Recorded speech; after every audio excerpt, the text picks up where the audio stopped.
Nggak fokus. Oke, kita ulang. Seorang laki-laki usia 66 tahun dirawat di bangsal penyakit dalam karena DM dengan keluhan utama luka di kaki tidak sembuh-sembuh dan nyeri skala 2. Luka nekrosis di kaki ukuran 6 kali 5 ada pus, aktivitas dibantu keluarga, tampak lemah saat beraktivitas, makan habis setengah porsi, tekanan darahnya 140/90, nadi 80, suhu 37, nafasnya 20, GDS-nya 345. Kira-kira ini diagnosanya apa? Ayo. Diagnosanya apa? Apakah kerusakan integritas jaringan, ketidakseimbangan nutrisi kurang dari kebutuhan tubuh, kerusakan mobilitas fisik, intoleransi aktivitas, atau nyeri akut? Ayo, Penjelasan kemarin itu yang gagak apa yang etik. Bukan etik kemarin. Buat ayo, yang mana jawabannya?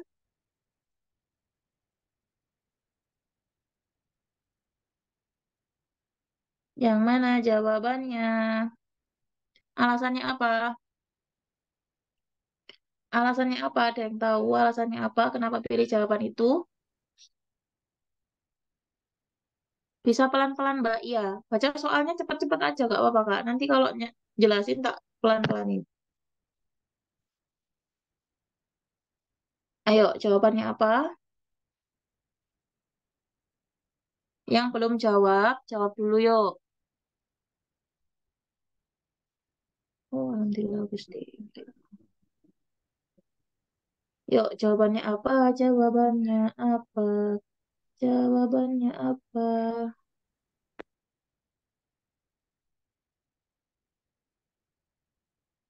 Oke, kita bahas ya. Jadi, pada kasus ini ya, teman-teman perhatikan soalnya.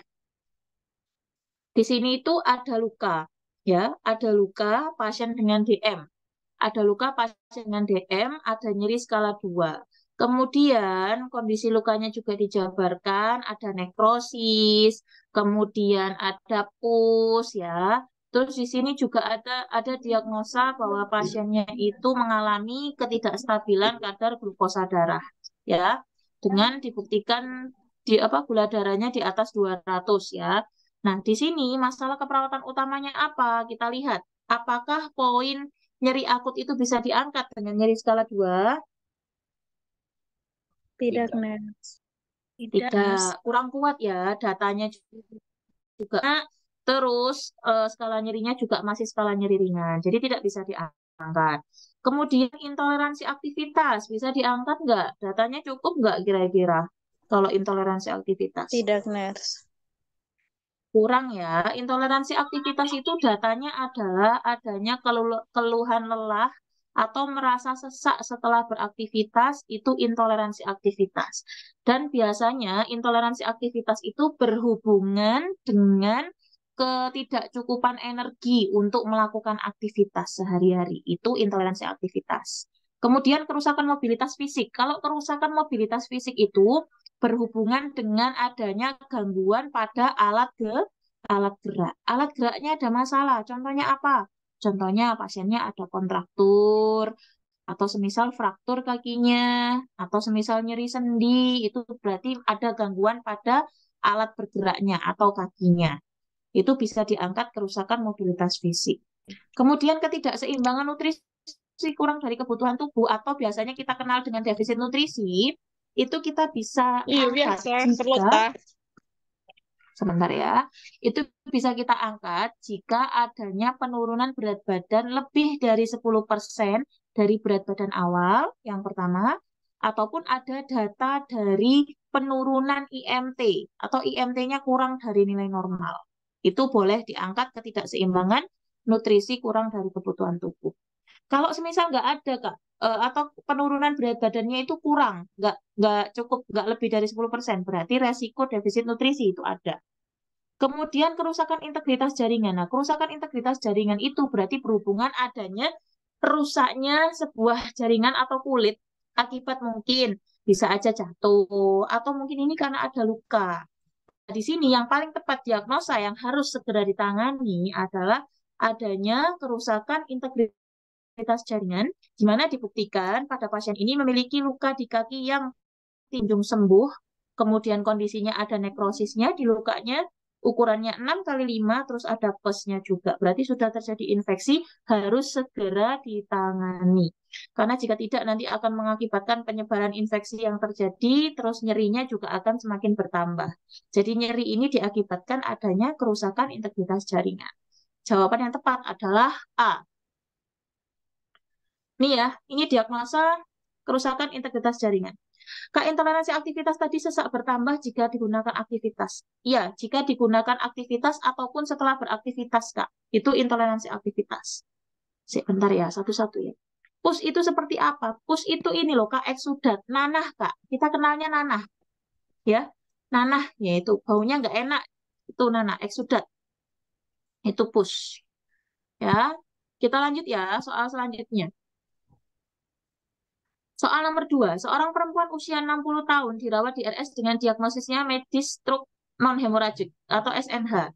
Hasil pengkajian saat ini pasien masih lemah, ada hemiparese dekstra, pasien tidak mampu mengangkat kaki kanan, namun hanya bisa menggeser kakinya ke kanan dan ke kiri. Berapakah nilai kekuatan otot kaki kanan pada pasien tersebut? Menggeser saja, nilainya berapa sayang? Menggeser saja nilainya berapa, Kak?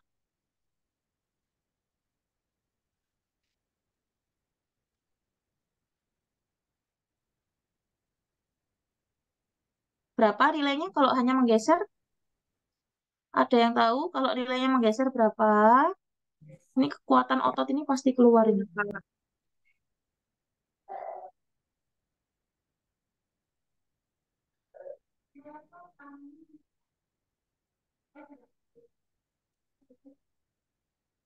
Jawabannya adalah 2. Oke, bentar, tak lihat kan jawabannya ya. Nah, ini ya, teman-teman. Ini untuk skala dari kekuatan otot ya. Skala dari kekuatan otot. Skala dari kekuatan otot itu ada 0 sampai 5. Ya, 0 itu tidak ada kontraksi otot. 0 itu tidak ada kontraksi otot, berarti betul-betul ketika teman-teman pegang atau teman-teman melakukan palpasi, itu tidak ada kedutan yang dirasakan. Itu namanya tidak ada kontraksi otot atau nilainya 0. Kalau 1, ya, kalau 1 itu pas waktu kamu palpasi atau kamu pegang ototnya itu berasa ada kayak kedutan otot. Itu 1 nilainya. Kemudian ada nilainya itu 2. Kalau 2 itu tidak mampu melawan gravitasi, alias dia itu masih belum bisa diangkat. Jadi fokusnya adalah cuma menggeserkan ke kanan dan ke kiri saja tanpa bisa mengangkat kakinya. Ya.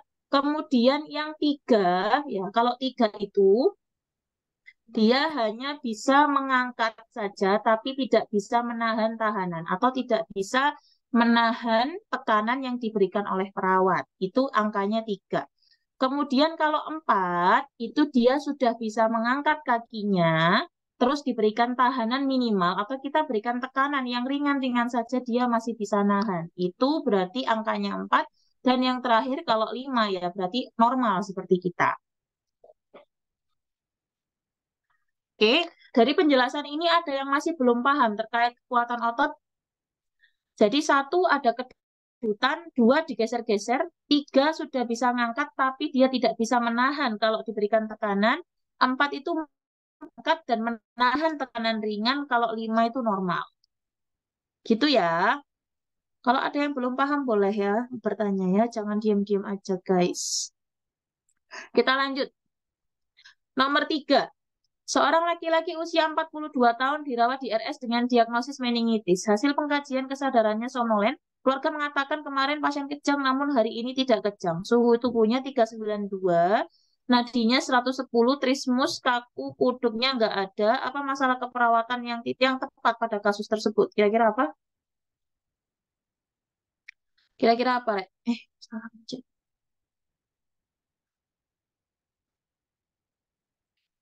Apa, ayo?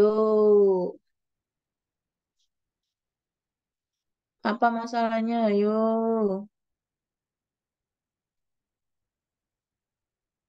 A. Hipertermi. Kenapa hipertermi?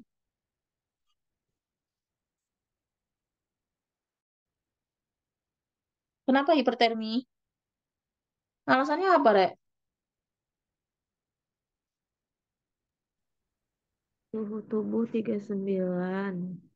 Hmm, suhu tubuhnya abnormal berarti.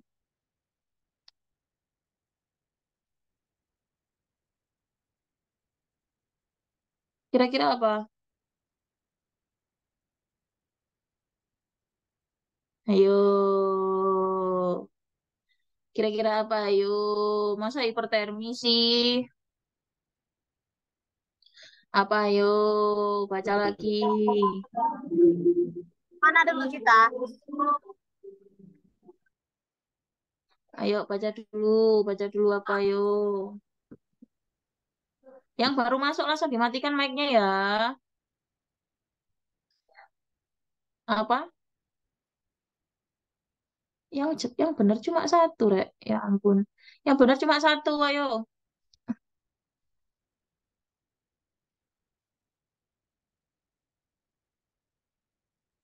Jawabannya adalah C. Jawabannya adalah C. Pasien kesadarannya somnolen alias penurunan kesadaran. Kemudian kemarin kejang. Sekarang sih memang nggak kejang, tapi dia ada riwayat kejang. Ya. Kemudian dia diagnosa medisnya sudah tegak meningitis. Berarti dia ini bisa beresiko terjadinya cedera. Ini ya, di sini sebelah kiri, sebelah kanan teman-teman bisa lihat. Di sini untuk resiko cedera itu, untuk faktor resikonya eksternalnya terpapar patogen. Terpapar patogen itu ya terpapar zat apa bukan bakteri ya, bakteri yang memunculkan terjadinya meningitis. Kemudian di sini juga ada data yang menunjukkan bahwa pasiennya tadi kejang ya. Nih, kondisi klinisnya itu berkaitan dengan kejang. Lebih beresiko resiko cedera Kak daripada kejang, daripada hiperterminya. Beda lagi kalau pasien anak. Kalau pasien anak dia kejang, terus kejangnya terutama akibat demam, itu demamnya yang harus yang harus diatasi. Tapi ini pasien dengan resiko cedera, itu resiko cederanya mengarah kemana tak tanya? Mengarah kemana? Mengarah ke kerusakan otak, Rek. Mengarah ke kerusakan otak, akhirnya orangnya ini nggak bisa balik lagi ke kondisi semula, gitu loh. Paham nggak kira-kira? Paham nggak? Masuk nggak rasionalnya? Jadi, kenapa resiko cedera yang diangkat terlebih dahulu? Karena pasiennya ini, jika tidak segera diatasi untuk permasalahan meningitisnya, dia ini bisa mengalami cedera. Cederanya pada apa? Pada otak. Kerusakan pada otak. Namanya resiko cedera itu bisa memunculkan atau bisa berakibat kerusakan yang lebih fatal lagi daripada hanya sekedar demam. Hmm. Suhunya nggak diturunin dulu. Nah, dari resiko cedera itu nanti ada tata laksana yang berkaitan dengan meningitisnya, Kak. Nanti kalau meningitisnya sudah ditata laksana, entah itu dimasukkan antibiotik, suhunya turun nggak kalau antibiotik masuk? Suhunya turun nggak kalau antibiotik masuk? Aku tanya. Pasien infeksi, dikasih tata laksana sesuai dengan kondisinya yang ada. Turun nggak kalau dikasih antibiotik? Turun. Kalau semisal teman-teman fokus di hipertermianya, kamu kasih antipiretik, apakah bisa mengatasi permasalahan meningitisnya? Apakah bisa mengurangi resiko cedera untuk kerusakan otaknya? Masuk? Nah, nggak bisa. Meskipun ada yang aktual, ada berbahaya daripada hanya sekedar hipertermia, teman-teman. Tapi kerusakan otaknya yang harus kita jaga. Mungkin untuk teman-teman yang sudah di rumah sakit, hipertermia itu bukan termasuk masalah yang genting, apalagi kalau pasiennya dewasa. Tapi kalau pasiennya anak-anak, dia kejangnya gara-gara demam, itu nomor satu demamnya harus segera diatasi. Karena penyebab kejangnya itu gara-gara demamnya. Tapi kalau penyebab kejang di luar demam, alias sudah ada infeksi, ataupun mungkin kerusakan otak yang lainnya, dan pasiennya demam, demam itu tidak menjadi terlalu penting pada kondisi seperti ini.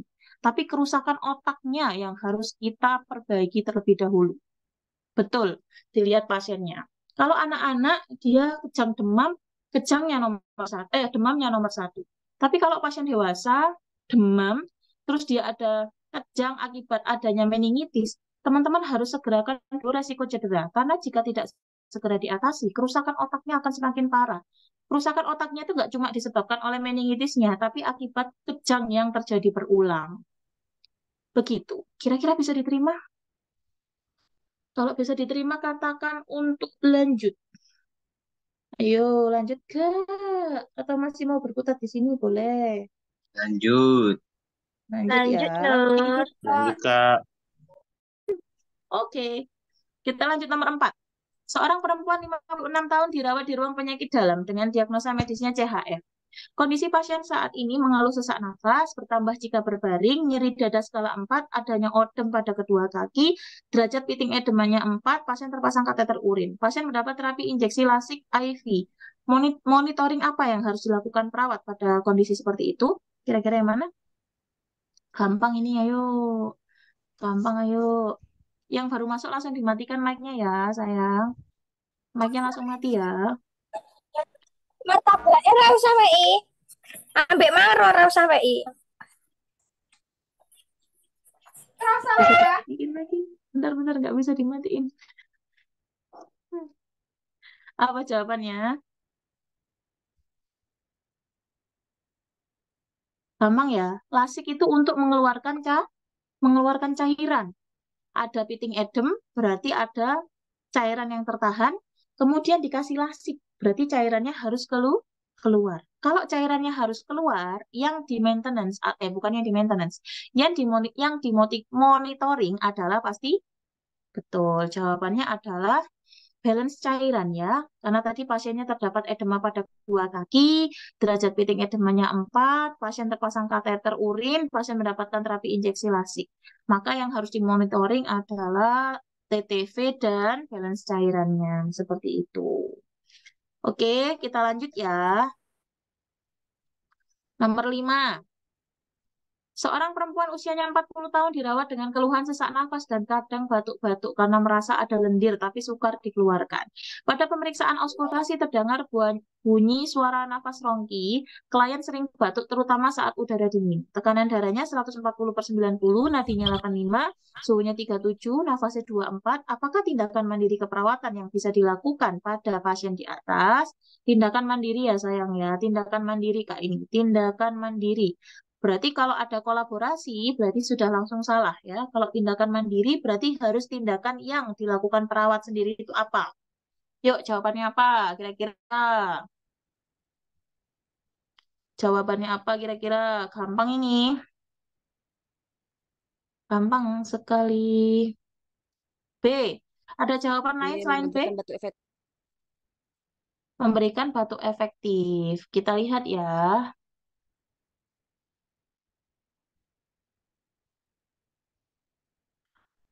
Kita lihat, jadi karena di sini itu keluhannya dia ada sesak nafas, kadang batuk-batuk, merasa ada lendir yang susah untuk dikeluarkan, maka pada pemeriksaan auskultasi terdengar bunyi suara nafas rongki. Tindakan mandirinya adalah mengajarkan batuk efektif. Kak mau tanya, untuk tindakan fisioterapi dada sama batuk efektif lebih diutamakan yang mana ya? Oke, jadi kita lihat kondisinya sayang. Kalau batuk efektif itu dilakukan pada pasien yang batuknya tidak efektif pasti ya. Dia nggak bisa batuk. Ataupun dia itu batuk ya, batuknya itu nggak maksimal, terus kondisinya pasiennya itu tidak ada kelelahan. Jadi pasien itu tidak merasa lelah atau tidak merasa lemas, itu boleh mengajarkan batuk efektif. Karena batuk efektif itu cukup menguras tenaga, membutuhkan tenaga yang lebih daripada fisioterapi dada. Jadi catatannya adalah batuk efektif dilakukan pada kondisi pasiennya batuknya tidak efektif atau pasiennya nggak bisa batuk, kemudian dengan kondisi pasiennya tidak ada kelelahan. Itu batuk efektif. Fisioterapi dada kapan dilakukan, Kak? Nah, fisioterapi dada itu dilakukan pada pasien yang tidak bisa batuk, tapi ada kelelahan. Ya, tidak bisa batuk tapi ada kelelahan. Itu fisioterapi dada. Jadi kita bantu untuk merontokkan dahak-dahak yang ada di paru-parunya. Karena pasiennya tadi kan batuknya tidak efektif, terus dia kelelahan juga, kita bantu untuk merontokkan agar lebih mudah nanti dia bisa mengeluarkannya sendiri. Aku ulang sekali lagi, fisioterapi dada dilakukan pada pasien yang batuknya tidak efektif, kemudian ada kelelahan. Materinya nanti di-share ya, Nurse. Di-share, Kak. Kemudian kapan kita lakukan nebulisasi atau nebulizer? Nebulizer itu dilakukan ketika dahaknya kental, ya, dengar. Batuknya nggak bisa mengeluarkan dahak, dahaknya kental, itu harus nebulizer. Terus kapan Kak fisioterapi dada itu dilakukan pada pasien dengan batuk yang dahaknya kental? Setelah dilakukan nebulisasi. Setelah jadinya kalau ada pasiennya batuk berdahak, dahaknya kental susah dikeluarkan, itu yang pertama kali harus nebulisasi dulu teman-teman. Diuap dulu. Tujuannya apa? Biar dia lebih encer. Kalau sudah encer, tinggal itu tindakan kolaborasi. Betul, kolaborasi Kak. Kalau sudah encer, tinggal dibantu fisioterapi dada untuk dirontokkan. Nah, fisioterapi dada itu terdiri dari 3 hal. Yang clapping. Clapping itu dipuk-puk ini ya. Puk-puk dengan tangan kita agak sedikit telungkup. Manggil aku tak, Kak? Manggil aku? Lunggup. Oh, enggak. Nah, kemudian setelah dilakukan clapping, kita berikan vibrasi atau getaran dengan harapan dahak yang menempel itu bisa rontok. Setelah itu baru kita postural drainase. Postural drainase itu kita tempatkan si pasien sesuai dengan kondisi sputumnya, adanya di mana, dengan harapan agar sputumnya itu bisa masuk ke jalan nafas yang lebih besar. Itu postural drainase. Ya, jadi nebulisasi dulu dilakukan kalau pasiennya dahaknya kental, susah keluar, nebulisasi dulu. Kalau semisal pasiennya cuma disebutkan batuknya tidak efektif, kemudian dia ada kelelahan, fisioterapi dulu, fisioterapi dada dulu. Tapi kalau semisal dia dibilangnya cuma batuknya tidak efektif, pasiennya tidak ada kelelahan, maka ajarkan batuk efektif. Gimana? Diulang lagi atau gimana? Atau sudah cukup? Diulang, Mbak. Lanjut, Diulang, Net. oke ya. Saya tak ulang sekali lagi ya. Jadi kalau ada pasien dengan batuk berdahak, dahak susah dikeluarkan. Ulang ya, pasiennya batuk berdahak, dahak sulit dikeluarkan, dahaknya kental, itu harus nebulisasi atau harus diberikan obat antimukolitik untuk mengencerkan dahak. Ya, kalau sudah dinebulisasi baru fisioterapi dada. Baru nanti batuk efektif. Itu rule-nya. Nebulisasi, fisioterapi dada, batuk efektif. Kalau semisal kondisinya pasiennya itu hanya mengatakan batuknya tidak maksimal, dahaknya nggak bisa dikeluarkan tanpa ada embel-embel kental, teman-teman, terus ada pasiennya ada kelelahan, teman-teman berikan fisioterapi dada. Ya, fisioterapi dada diberikan pada pasien yang ada kelelahan. Kelelahan, dahaknya nggak bisa dikeluarkan. Itu fisioterapi dada. Kalau tidak ada kelelahan, batuknya nggak maksimal, dahak nggak bisa dikeluarkan, itu batuk efektif. Jadi yang membedakan batuk efektif sama fisioterapi dada itu hanya terletak pasiennya ini ada kelelahan atau tidak. Itu toh. Kalau nggak ada kelelahan, ya batuk efektif. Kalau ada kelelahan, ya fisioterapi dada. Begitu. Bisa dipahami? Bisa, Nurse. Bisa ya, dicatat ya, Rek ya, dicatat kecil-kecil gitu nggak apa-apa ya, biar nanti lebih mudah untuk dilakukan pengulangan. Oke, lanjut ya. Oke, nomor 6. Seorang laki-laki dirawat di RS sudah 5 hari dengan post-op hernioterapi hari kedua. Klien mengatakan nyeri pada daerah operasi dirasakan saat bergerak saja, nyerinya 4. Klien mengatakan masih takut bergerak, badan terasa kaku, kepala pusing. Evaluasi yang diharapkan tercapai pada kasus berdasarkan masalah keperawatan utama apa? Nyeri hilang, tidak terjadi infeksi nosokomial, aktivitas sehari-hari terkontrol, cemas berkurang, ataukah badan pasien tidak merasa kaku?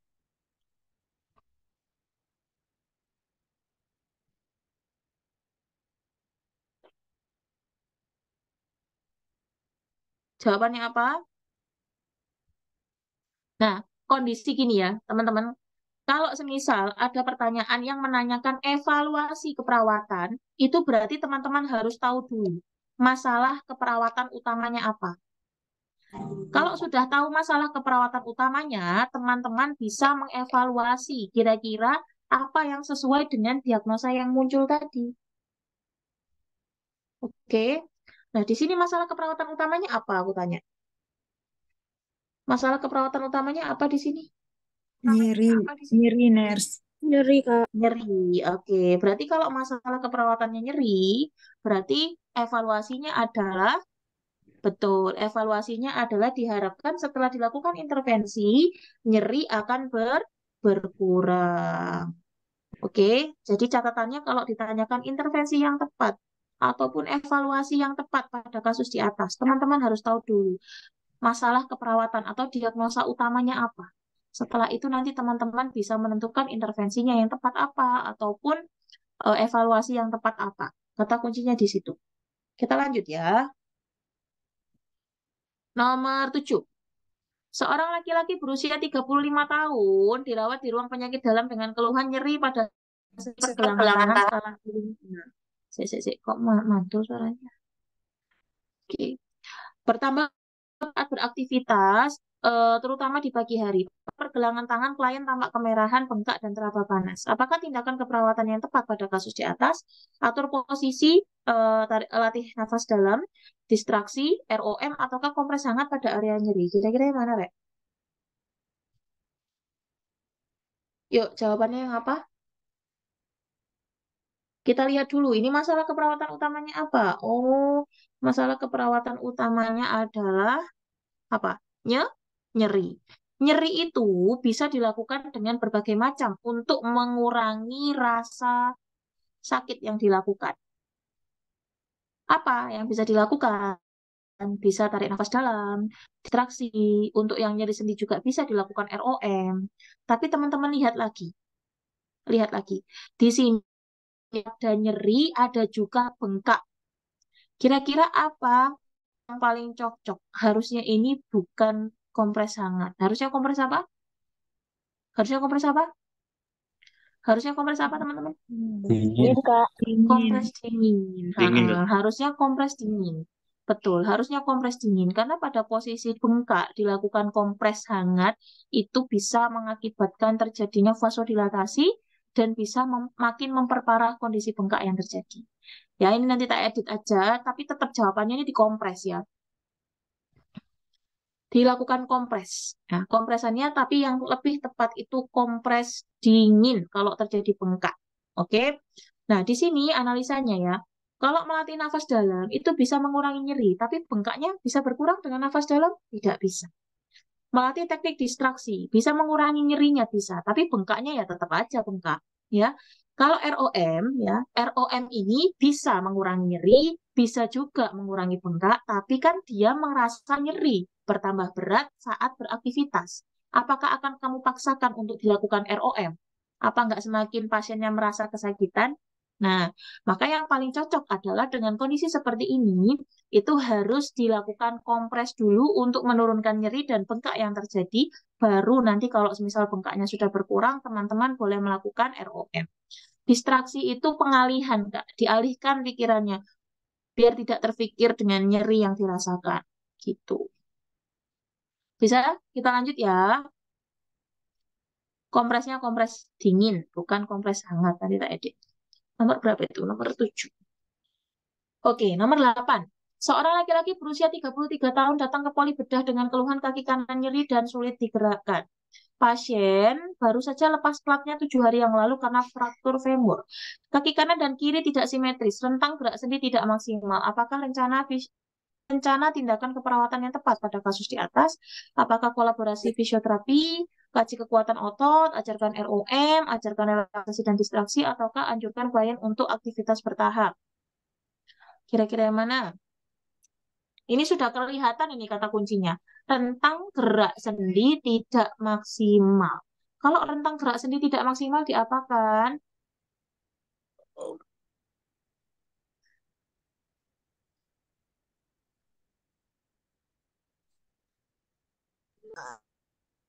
Apa jawabannya? Jawabannya adalah betul ya. Karena di sini tadi dia post flat, kemudian dia merasa sininya tidak maksimal, maka rencana tindakan perawatan yang tepat adalah kita bantu untuk lakukan ROM pasif dan aktif. Ada yang tahu bedanya aktif sama pasif apa? Gampang ya. ROM pasif itu ROM atau rentang range of motion atau latihan rentang gerak yang dibantu oleh perawat. Atau bisa dibilang pasiennya ini tidak bisa menggerakkan sendiri. Alhasil kamu harus membantu untuk menggerakkan. Itu namanya ROM pasif. Tapi kalau ROM aktif itu dilakukan pada anggota gerak yang pasiennya itu bisa menggerakkan sendiri. Kita hanya mencontohkan saja.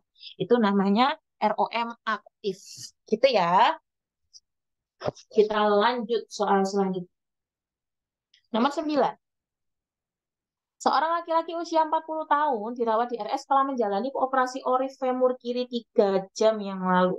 Perawat melakukan pemeriksaan untuk mengetahui adanya tanda dan gejala kompartemen sindrom dengan menanyakan kepada pasien apakah Bapak merasa kesemutan, apakah data evaluasi yang difokuskan oleh perawat sesuai kasus tersebut, apakah pain, pallor, paralisis, parestesi, ataukah pulselessness. Kira-kira yang mana? Ayo, yang mana? Sing bener. Kesemutan lo ya, kesemutan lo ya, kesemutan. Paralisis sama parestesi itu beda. Ayo, kesemutan ini. Pertanyaannya kesemutan. Nggak tahu ya, nggak apa-apa Kak. Nanti diberitahu ya. Apa jawabannya? Paralisis atau parestesi? Jawaban selain C sama D salah. Ayo, yang mana jawabannya?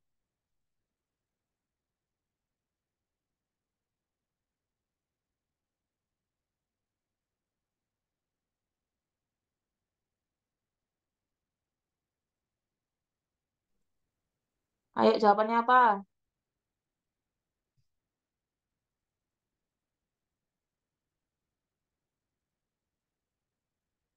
B atau C atau D? Paralisis atau parestesi?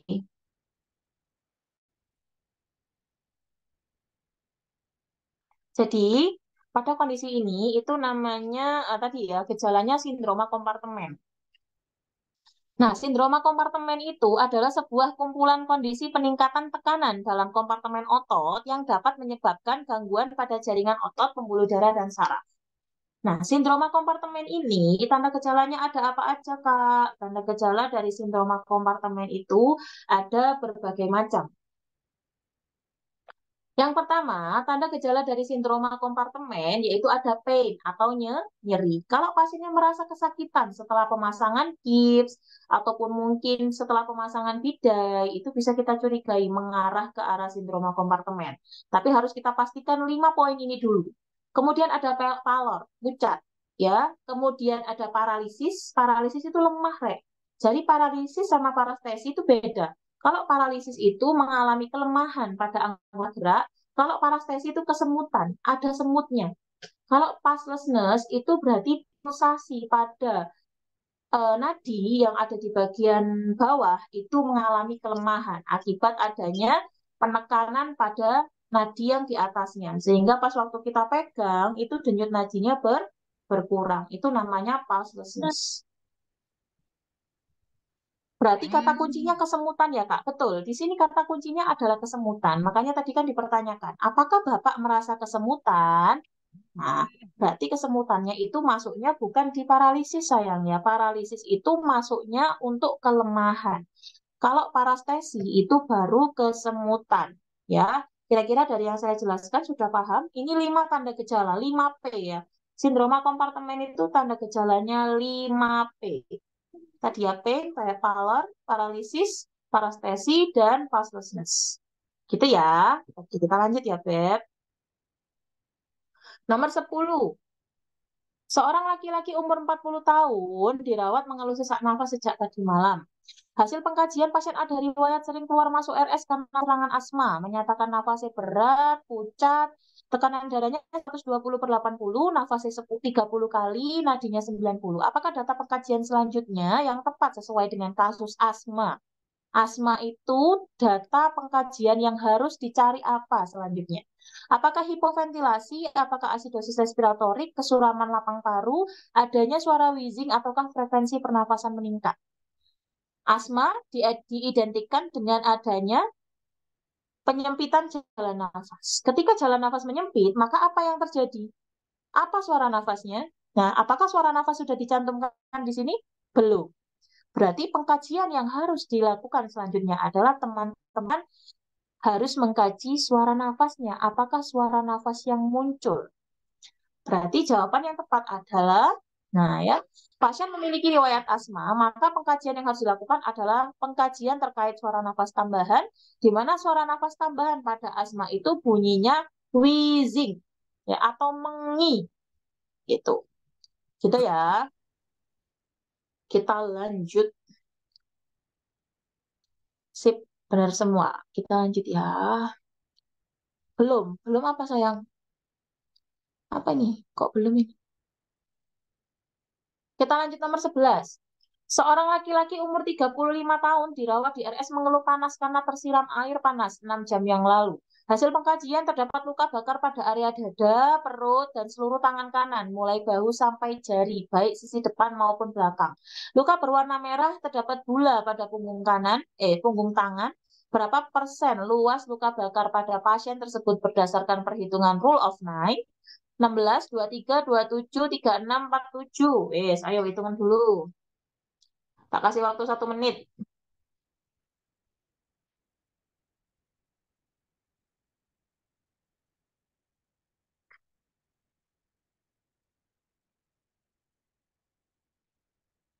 Ayo, jawabannya apa?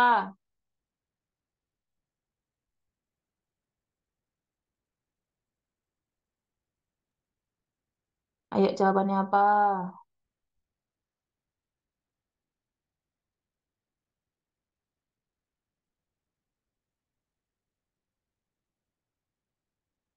Dari luas luka bakar terkendala nggak, Rek?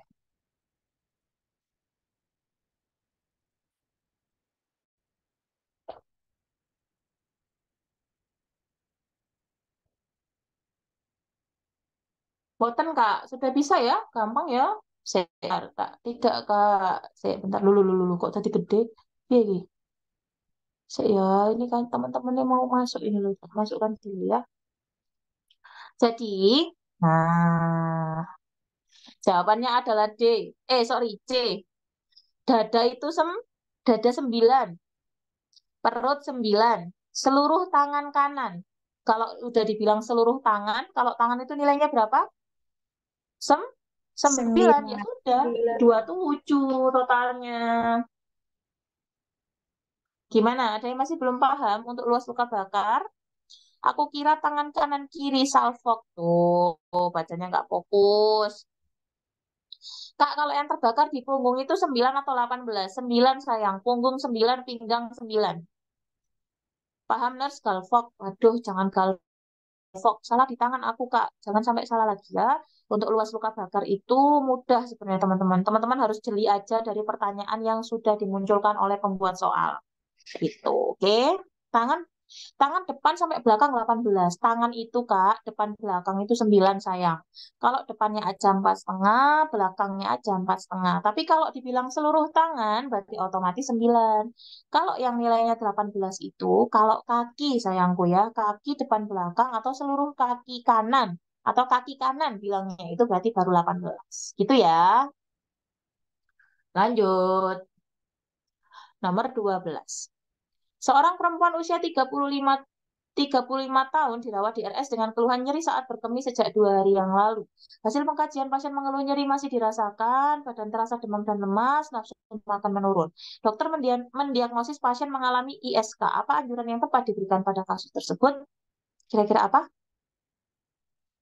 Diet rendah garam, diet rendah kalsium, tidak sering menahan kencing, meningkatkan asupan vitamin C, ataukah mengurangi asupan makanan berlemak.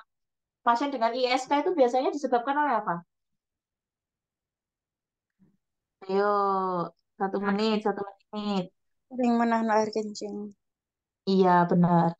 Keseringan ditahan-tahan, akhirnya dia kena infeksi saluran kemih. Maka anjuran yang paling tepat diberikan adalah untuk tidak menahan kencing ya terlalu lama. Minimal itu 3 sampai 4 jam saja. Kalau lebih dari itu tidak diperbolehkan karena bisa beresiko mengalami ISK, nyeri dan ISK.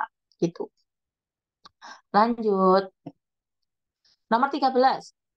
Seorang laki-laki usia 60 tahun dirawat di RS karena mengeluh nyeri dada yang disertai kesulitan bernafas sejak 3 hari Saat ini pasien akan dilakukan pemeriksaan EKG. Pasien dan peralatan telah disiapkan, perawat sudah memasang seluruh elektroda, mesin EKG-nya siap dinyalakan. Apakah tindakan perawat yang tepat pada kasus tersebut? Ini yang belum baca SOP banyak salahnya di sini. Kira-kira apa ini jawabannya?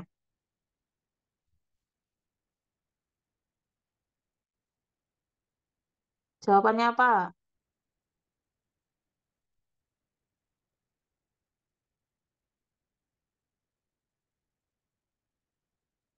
Jawabannya apa? Ayo.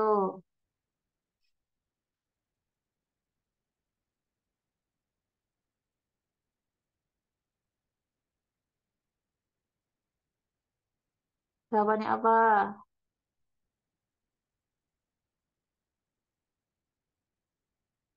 D, Kak. Bentar, Kak ya. Jawabannya apa tadi? D. Oke, Ya, kita lihat ya. Betul. Jadi jawabannya adalah D. Jadi setelah mesin EKG-nya, setelah peralatannya sudah disiapkan, perawat sudah pasang seluruh elektrodanya, mesinnya sudah dinyalakan, kita minta pasien untuk tetap tenang, tidak bicara, nggak boleh batuk dan nggak boleh bersin dulu, karena bisa mengganggu proses perekaman. Ya, jadi itu diinfokan kepada pasien. Jawabannya adalah D.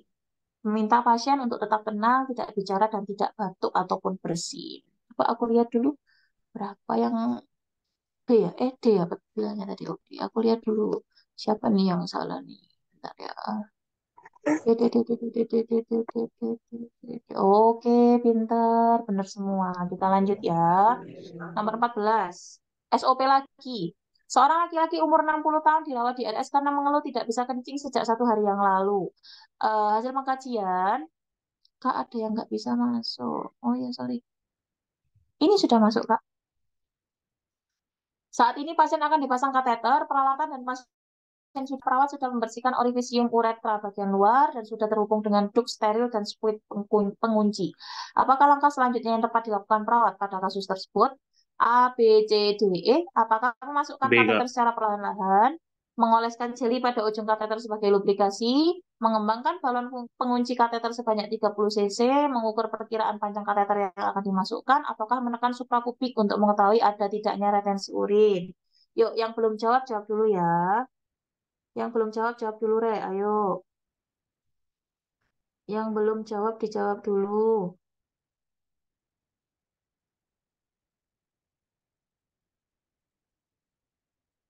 Ayo, jawabannya apa?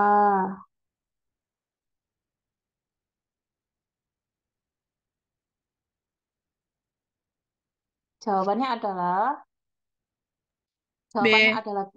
Betul. Heeh. Setelah dibersihkan orifisium uretra bagian luar, sudah terhubung dengan duk steril dan spuit penguncinya, maka selanjutnya adalah kita oleskan jeli pada ujung kateter sebagai lubrikasi untuk memudahkan saat kateter untuk masuk. Gitu ya.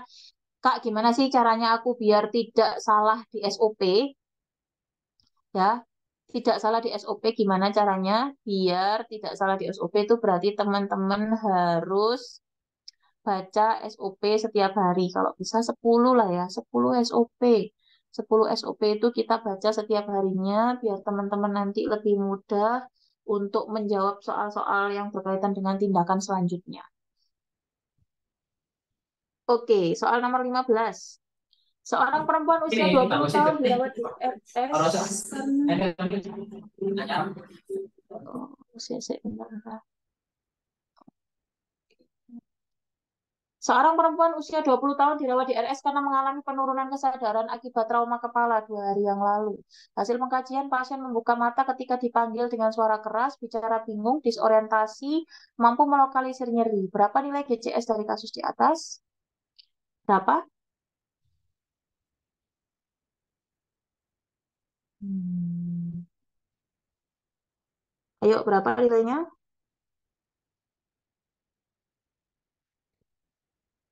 Yuk, jawabannya apa? Ayo.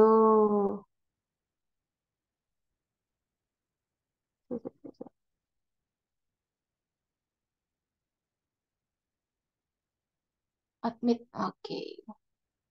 Kita lihat di sini pasiennya membuka mata ketika dipanggil. Berarti nilainya berapa kalau dia membuka mata dengan suara?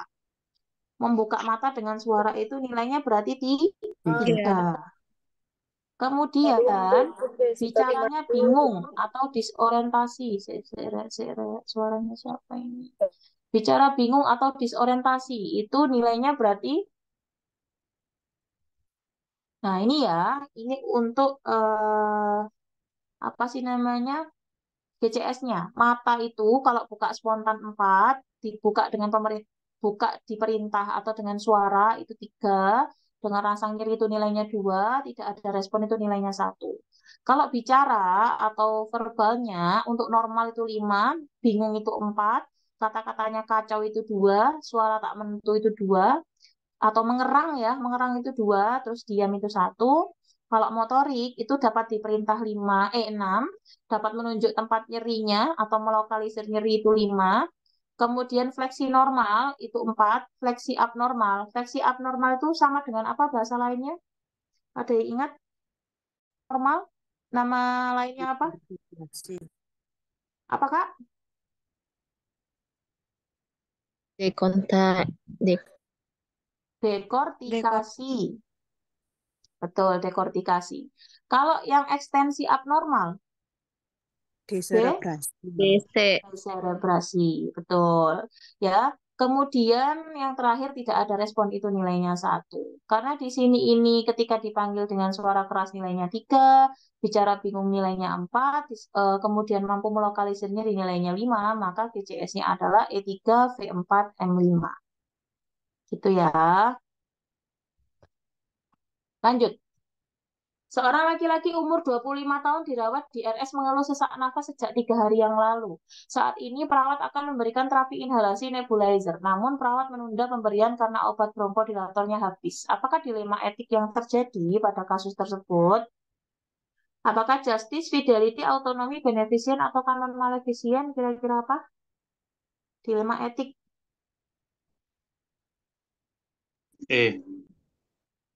Ya, alasannya apa, Kak?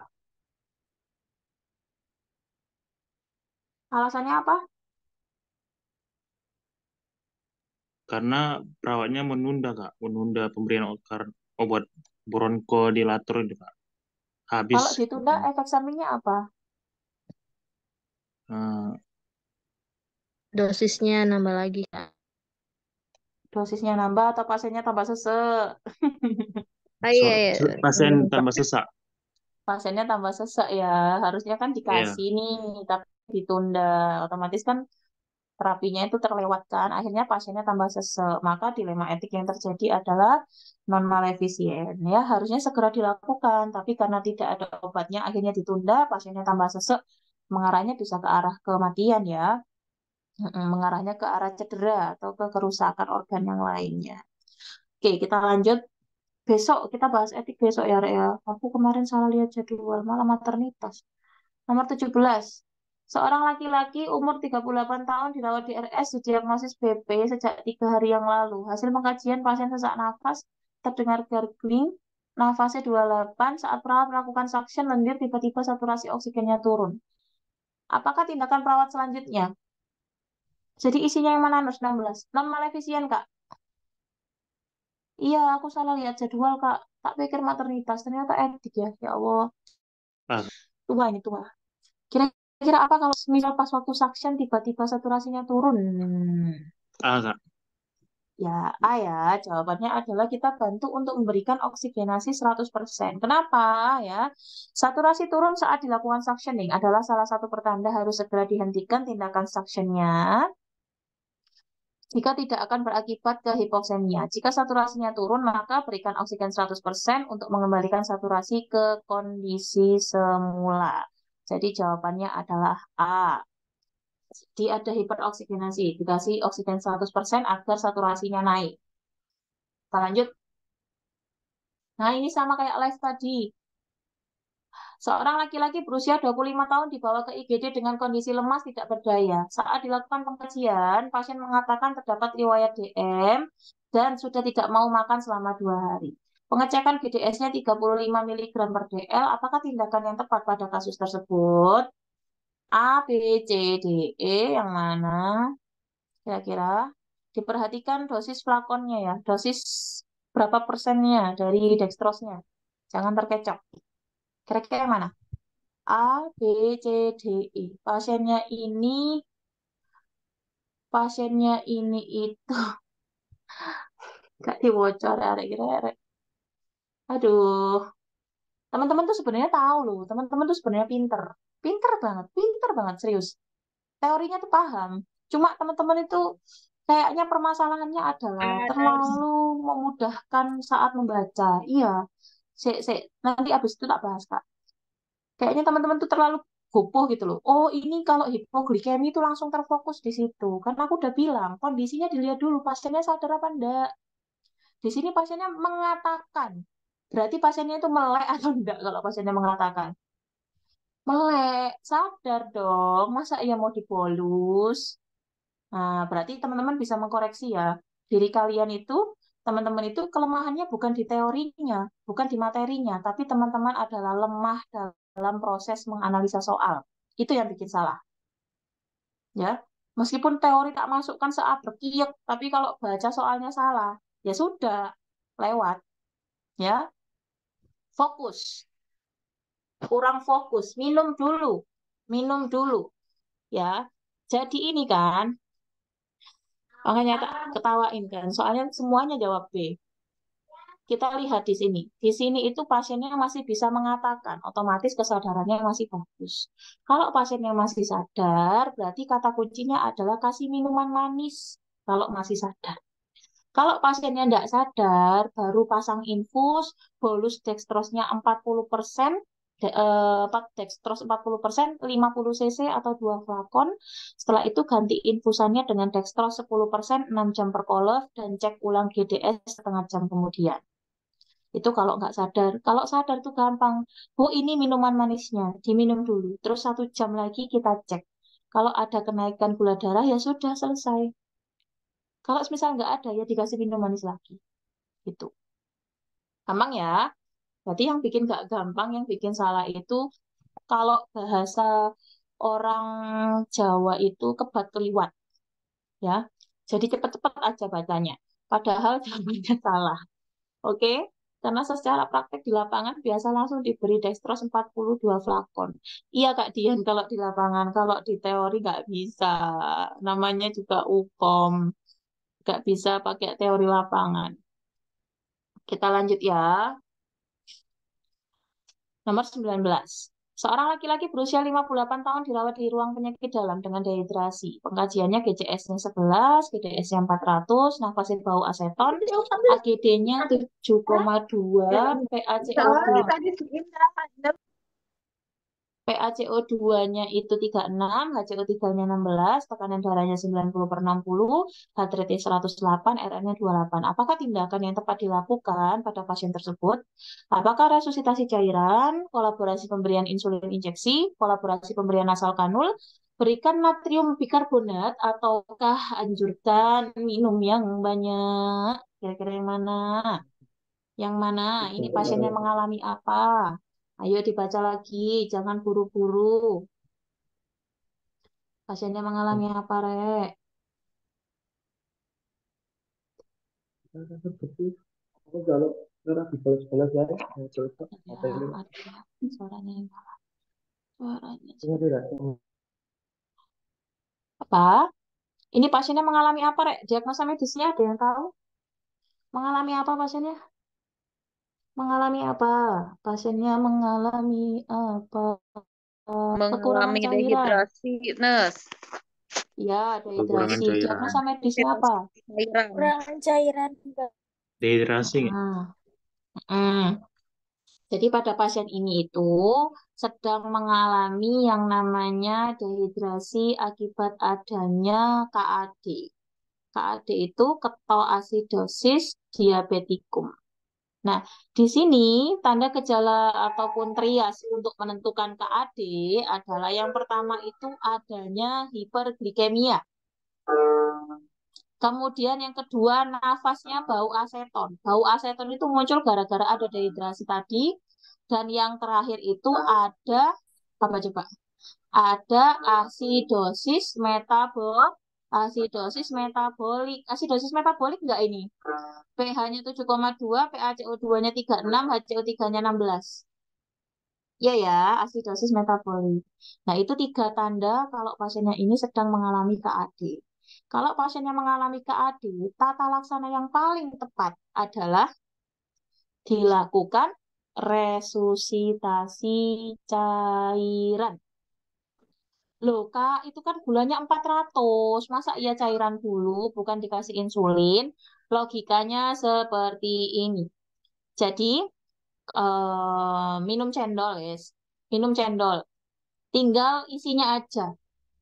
Itu ibaratnya gula darah. Isinya cendol itu yang banyak di gelas itu gula darah. Kalau semisal gula darahnya itu diberikan insulin, apakah bisa turun?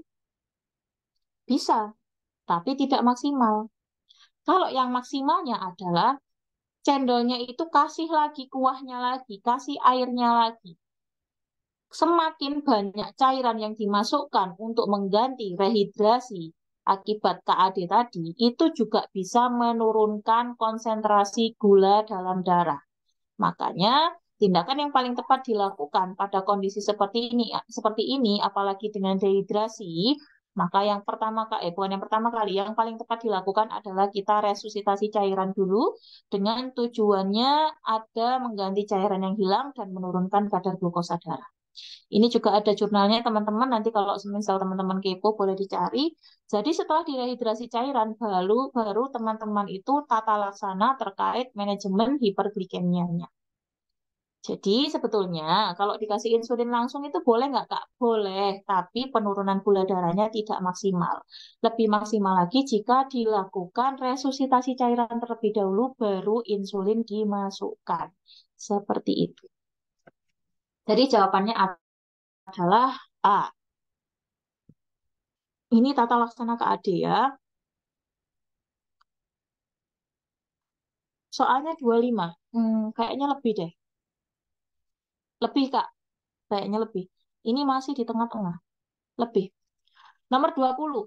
Seorang laki-laki berusia 63 tahun dirawat di ICU dengan AKI. Hasil pengkajian saluran nafasnya rongki di kedua lapang paru bawah, edema ekstremitas derajat 1, ASI tes, tekanan darahnya 110/70, heart rate-nya 90, RR-nya 28, hasil labnya uriumnya 200, kreatininnya 5. Pasien mendapat terapi lasik injeksi 2x2 ampul.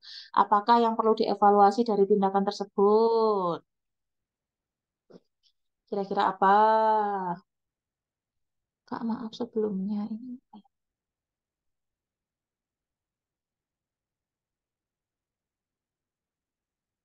boleh lah. Ayo, jawabannya yang mana? Ayo.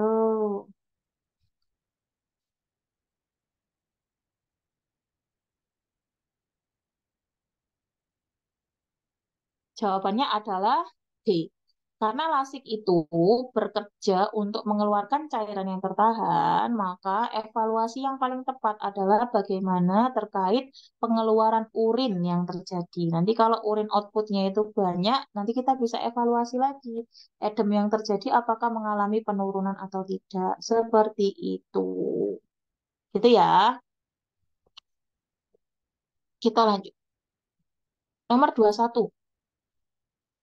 Seorang perempuan berusia 55 tahun dirawat di ruang penyakit dalam. Pemeriksaan sputum menunjukkan hasil BTA-nya positif, sehingga pasien diharuskan pindah ke ruangan lain, bergabung bersama pasien penyakit TB paru. Pasien menolak dipindah dengan alasan sudah nyaman dengan ruangan yang sekarang. Bagaimanakah sikap perawat menghadapi pasien tersebut? Apakah menjelaskan bahwa dengan pemindahan tersebut akan segera sembuh? Menjelaskan pentingnya pemindahan tersebut pada klien? Menjelaskan bahwa ruang yang baru lebih nyaman? Mengajak keluarga untuk membujuk klien ataukah menuruti kemauan klien? Kira-kira yang mana jawabannya?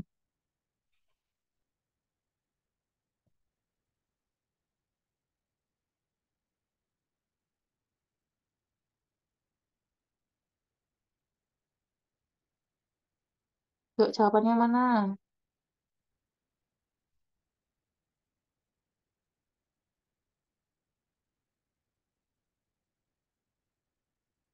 Ini kan dia kena TB nih ya, sudah positif, Kemudian kan awalnya dia itu rawatnya bukan di ruang bukan di ruang paru, tapi di ruang penyakit dalam. Maka harus pindah ke ruang khusus untuk TB paru. Tapi pasiennya menolak karena sudah nyaman. Maka yang harus kita lakukan adalah kita jelaskan posisinya. Pasiennya ini sakitnya apa? Pak, Bapak itu TB. Nah, penyebaran penyakit TB itu lewat dari udara ya, droplet atau percikan ludah dan lain-lain. Jika Bapak tetap ditempatkan di ruang penyakit dalam, ini nanti akan menulari pasien yang lainnya, Pak.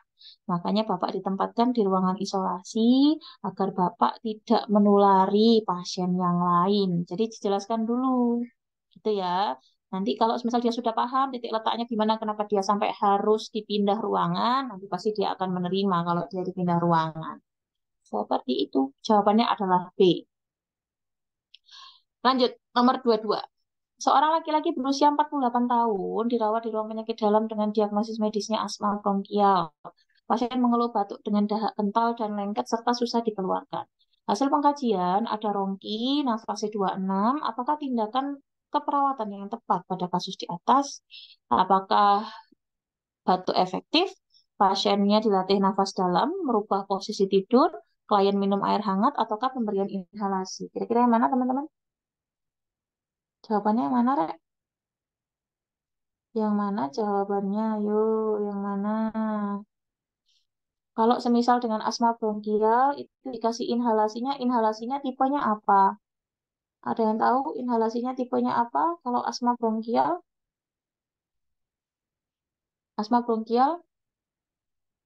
bronkodilator ataukah nebulizer?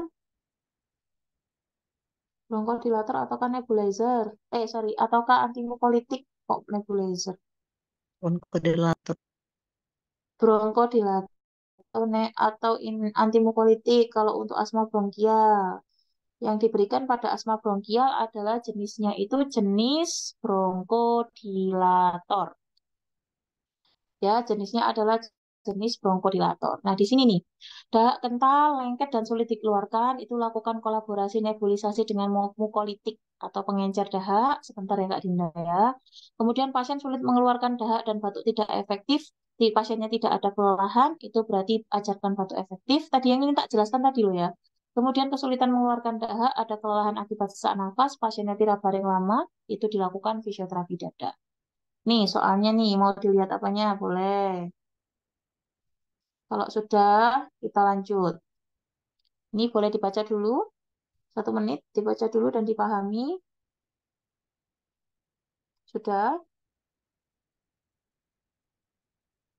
Kita lanjut ya. Nomor 23. Kak, soalnya nanti di-share nggak? Di-share, sayang. Seorang yang masuk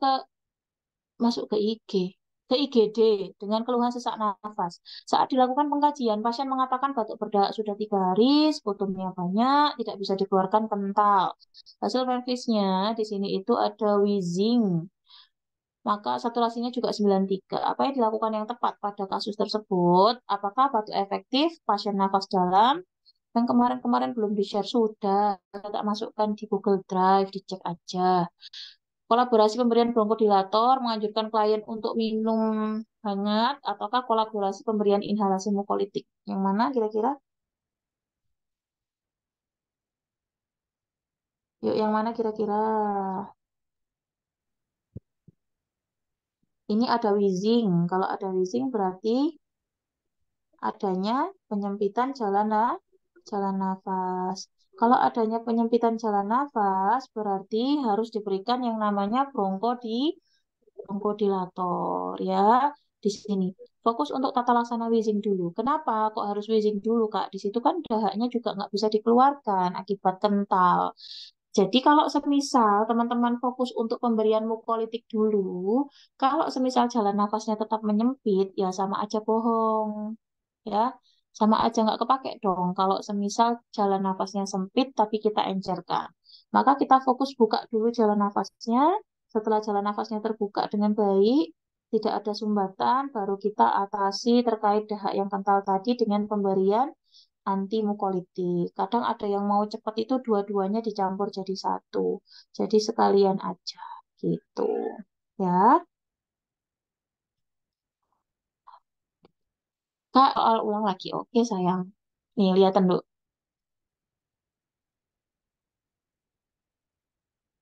Ya, sudah. Di sini ada kata-kata ini loh, Rek. Ada wheezingnya juga, kemudian sputumnya banyak. Nah, teman-teman fokus di wheezingnya dulu, atasi dulu, karena wheezing itu disebabkan oleh penyempitan jalan nafas. Kalau jalan nafasnya sudah terbuka longgar, baru teman-teman bisa mengatasi penumpukan dahaknya tadi. Kita encerkan dahaknya agar lebih mudah untuk dikeluarkan. Gitu ya. Lanjut. Bronkodilator itu nebu, iya benar. Jadi nebulisasi itu ada dua macam Kak ya. Nebulisasi itu ada dua macam. Ada yang fokus untuk mengencerkan dahak, namanya itu antimukolitik atau pengenceran dahak. Ada yang fokus untuk melebarkan jalan nafas, itu namanya bronkodilator. Gitu Kak. Nah, kita lanjut nomor 24. Seorang laki-laki 60 tahun datang ke poliklinik mata dengan keluhan pandangan mata sebelah kanan kabur, hasil visusnya 4/6, TIO-nya 27, lensa nampak keruh, gelisah. Pasiennya tampak berhati-hati jika berjalan. Tekanan darahnya 160/100, heart rate-nya 100, RR-nya 25, suhunya 36,2. Apa sih masalah keperawatan kasus di atas? Apakah gangguan persepsi sensori, resiko cedera, hambatan mobilitas fisik, nyeri akut, ataukah cemas? Kira-kira mana jawabannya?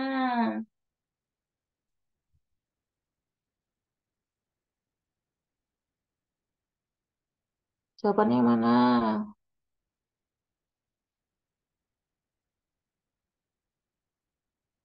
A, yakin? Ada jawaban yang lain nggak? Kira-kira?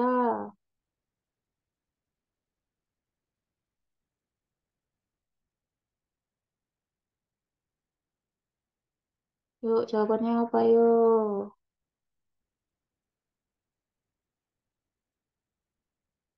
Admit, oke.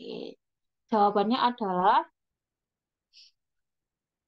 jawabannya adalah A. Di sini pasiennya mengalami gangguan persepsi sensori. Kak Hamid, aku nggak terima jawaban atau pilih salah satu ya. Kalau salah ya salah, nggak apa-apa. Nah, kata kuncinya adalah di sini keluhan pandangan mata sebelah kanan kabur. Berarti ada masalah di gangguan penglihatannya. Kemudian, di sini hasil pengkajian visusnya 4/6, TOO-nya 27, agak naik, lensanya tampak keruh. Berarti ini masalahnya di gangguan sensori persepsi. Sebenarnya kalau pasien-pasien dengan jiwa itu juga bisa masuk ini ya, gangguan persepsi sensori, tapi ada tanda titik duanya. Titik duanya itu halusinasi apa, gitu ya. Jadi kalau pasien-pasien dengan kejiwaan, diagnosa ini juga masuk. Untuk yang apa sih namanya pasien dengan KMB itu juga masuk juga. Jadi nggak cuma untuk diagnosa kejiwaan saja seperti itu teman-teman. Nah di sini kalau pasien-pasien dengan gangguan penglihatan, kalau memang ada kondisi yang bisa menyebabkan dia cedera, bisa juga mengarah ke resiko cedera. Tapi kondisi seperti ini yang harus diatasi adalah di gangguan penglihatannya terlebih dahulu. Gitu. Visus itu ini loh, kemampuan mata untuk melihat ini loh. TO, tak, Kak. Kakak nanya tekanan intraokular. Tak. Normalnya itu ada yang bilang 15 sampai 20, ada yang bilang 12 sampai 20, Kak. Jadi ada banyak sumber TIO itu. Oke. Nah, lanjut ya. 25. Seorang wanita usianya 60 tahun masuk ke IGD dengan keluhan nyeri dada menjalar pada bahu. Perawat akan melakukan pemasangan di sadapan P4. Di mana kalau kasih pemasangan elektroda selanjutnya? Bentar-bentar, aku admit semua nih yang masuk. Baca dulu ini ya.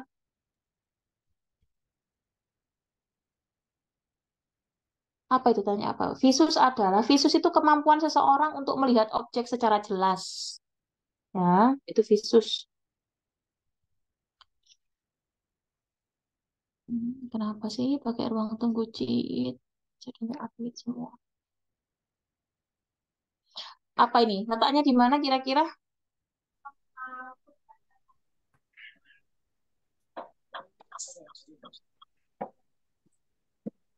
Yang mana nih? V4.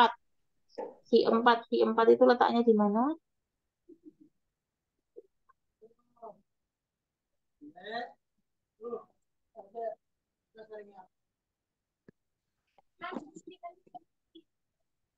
Kita lihat ya, jawabannya adalah C. Nah, ini pemasangannya. Untuk V1 itu sela iga keempat pada ujung sternum kanan, V2 itu sela iga keempat pada ujung sternum kiri, V3 itu di antara V2 dan V4. Berarti kita harus cari V4-nya dulu. Nah, V4 itu ada di sela iga kelima pada linea mid clavikula kiri, baru kita dapatkan V3-nya. Karena V3 itu di antara V2 dan V4. Sebentar ya, Kak, dijelaskan dulu. Kemudian V5 itu tadi ada di sejajar dengan V4 pada linea aksila anterior kiri, dan yang terakhir itu V6 itu sejajar dengan V4 dan V5, tapi dia itu ada di linea mid aksila kiri. Nah, di sini pertanyaannya adalah yang ditanyakan itu sadapan di V4-nya.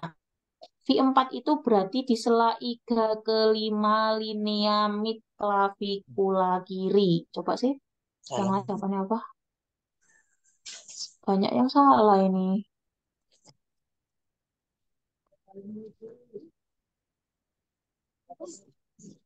Oh, sorry. Di manakah lokasi pemasangan elektroda selanjutnya ya? Oh iya, ya, ya. Berarti V4, berarti V5 ya?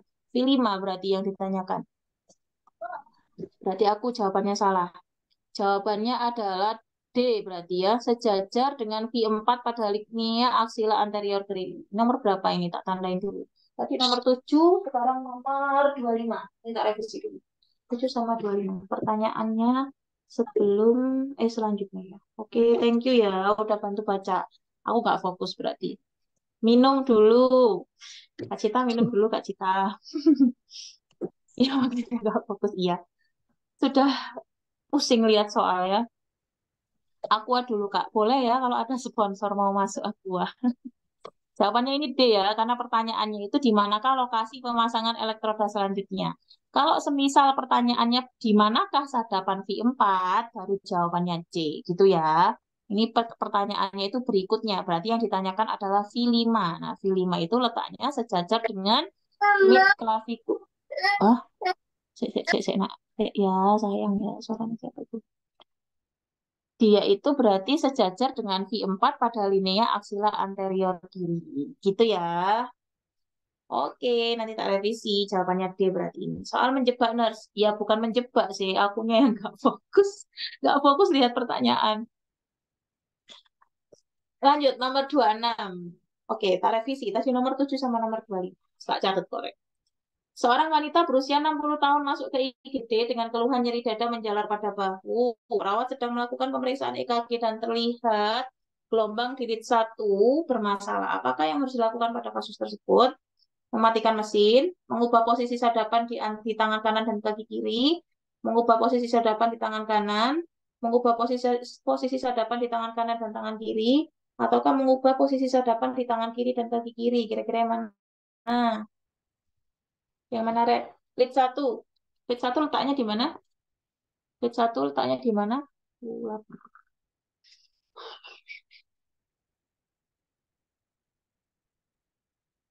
Lead 1 letaknya di mana? Lead 1 ada yang tahu? Ekstremitas Yang, berapa? Itu yang yang baru makan, masuk yang dimatikan mic-nya ya. orang makan kan bikin lagi. Dimatikan mic-nya ya. Yang baru masuk dimatikan mic-nya sayang. B.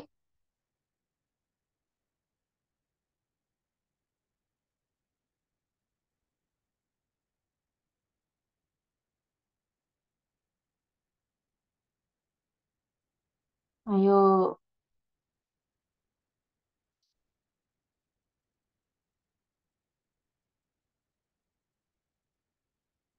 Jawabannya adalah D. Lead 1 itu ada di sadapan pada tangan kiri dan tangan kanan. Kalau semisal lead 2 itu sadapan tangan kanan kaki kiri. Kalau lead 3 itu sadapan tangan kiri kaki kiri. Lihat soal boleh. Yang bermasalah di gelombang lead 1, manakah yang harus dibenarkan?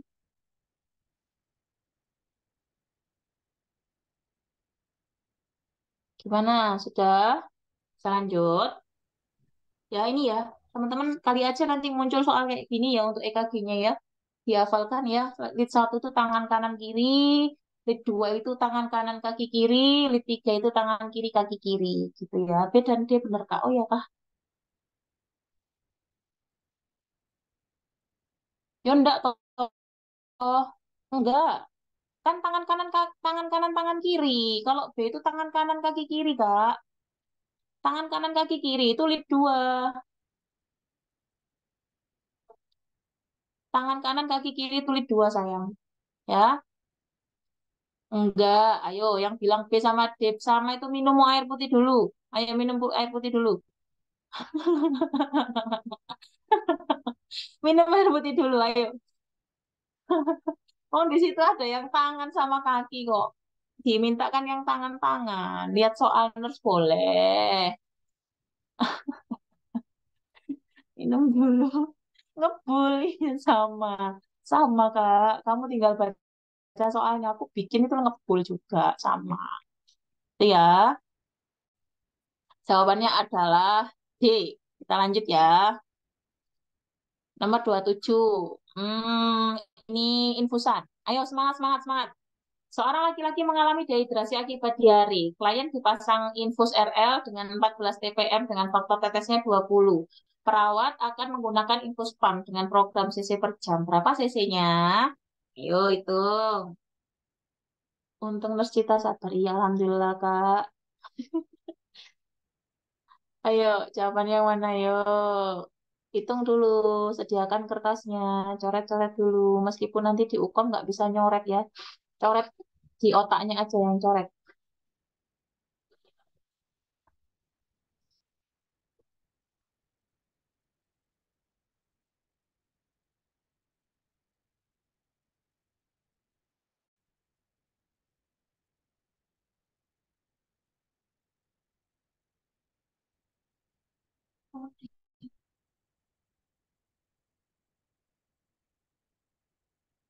Apa yo?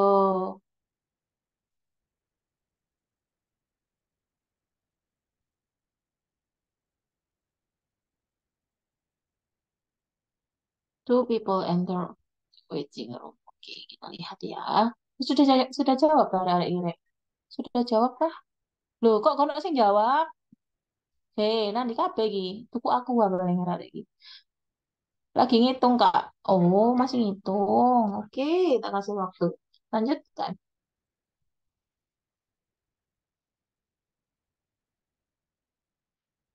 Ayo, ayo, ayo, ayo. Kata soal hukumnya, aduh, lama banget nih ngitung ginian. Gitu. Ayo, duh, jangan lama-lama dong. Ayo dong. Bingung cara ngisi ini karena nanti apa sih? Nyerah, Kak. Aduh, belum dihitung kok nyerah. Bingung cara ngisi ini karena nanti pas asal UKM nggak ada coret-coret, Kak. Kan bisa pakai kalkulator. Coret-coretnya ada di dalam otak nanti sendiri-sendiri ya. Lupa, Kak. Tuh, kok lupa sih? Lupa cara ngitungnya, Kak. Lupa rumus. Lupa rumus. Rumus yang mana yang lupa? Aku dapatnya 42. Oh, boleh pakai kalkulator? Boleh, sayang. BB-nya. Ngapain hitung BB? Ngapain hitung BB sih? Nih, lihatin dulu ya. Rumus tetesan infus adalah jumlah cairan dikali faktor tetes dibagi jam habis dikali 60. Tadi TPM-nya sudah ditemukan itu 14. Kemudian cairannya itu 500 dikali 20 itu faktornya karena dia pasien dewasa. Jam habisnya yang ditanyakan dikali 60 itu sudah konstanta atau ketetapan. 14 dikali A60 ya, A60 dikali 14 itu jawabannya 840A. Kemudian yang atas tadi 500 dikali 20 itu jawabannya 10.000. Maka untuk mencari A adalah 10.000 dibagi 840. Kemudian kan ketemunya itu 11,9. Nah, 11,9 itu kita bulatkan menjadi 12 jam. Ya, 500 dibagi 12 jam berarti dalam 1 jamnya berapa? 41,6. Atau kalau kita bulatkan menjadi 42 cc. Nemunya sampai 11,9. Nah, itu tinggal sedikit lagi kamu lanjutkan ke depan, kamu akan ketemu jawabannya. Ya, itu ketemunya itu ketemu 12 jamnya. Karena kan kita cari waktunya habis. 500 dapatnya dari mana, Kak? 500 itu dapatnya kalau sekali colok itu loh. Kamu kalau nyolok infusan itu memang bisa double berapa kolov, aku tanya. Ya satu tok loh, Rek. Masa ya sekali nyolok itu ada 2 atau 3 kolov? Kan nggak mungkin. Masuk nggak logikaku? 840. 840 tuh dari ini loh, Kak. Yang A60 dikalikan sama 14 yang sebelah kiri. Ulang, Kak. Nih, bacaan dulu. Kak, soal yang sama, satu lagi. 500 itu sediaan cairan. Betul. Betul, Kak Maria. Tak ulang sekali lagi. Rumus tetesan infus itu, ya itu aja. Dari aku lahir sampai sekarang juga sama rumusnya. Cuma dibolak-balik. Apa yang dicari dulu. Nah, rumusnya adalah jumlah cairan dikali faktor tetes dibagi jam habis dikali 60. 500 jumlah cairan. Leres, betul, Kak. Nah, 14 TPM-nya kan sudah ditemukan. Di sini yang belum ditemukan adalah jamnya. Jam habisnya berapa? Nah, jam habis itu cara nyarinya adalah ini yang A60. 60 tadi itu sudah konstantanya, kemudian dikali 14 itu jawabannya 840, sama dengan 10.000. 10.000 itu dapatnya dari mana? 500 dikali 20, dikali 20. Oke.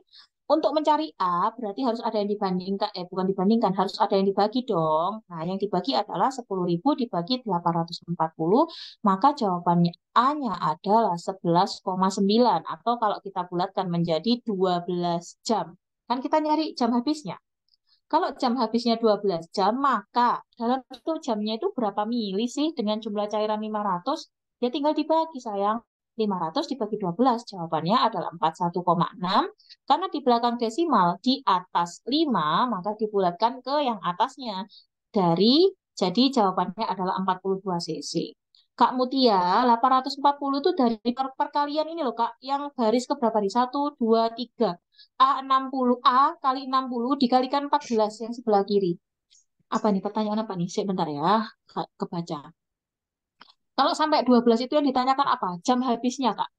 Jam habis. Jam habis infusannya itu di berapa jam? Gitu. Paham nggak, Rek? Kira-kira, Rek? Nyaut nggak kira-kira? Nyaut nggak kira-kira? Ini kan mau dipakein infus pam gitu loh, Rek. Cek netesnya itu cek pas, habisnya pas. Kalau teman-teman kerja, biasanya masang infus, nggak pakai infus pam, itu harusnya semisal 10 jam. Itu bisa-bisa 6 jam udah habis. Tapi kalau infus pam, itu pemasangannya itu sudah sesuai dengan yang teman-teman setting. Betul, digenapkan. 840 itu dapat di sini, Kak, nih.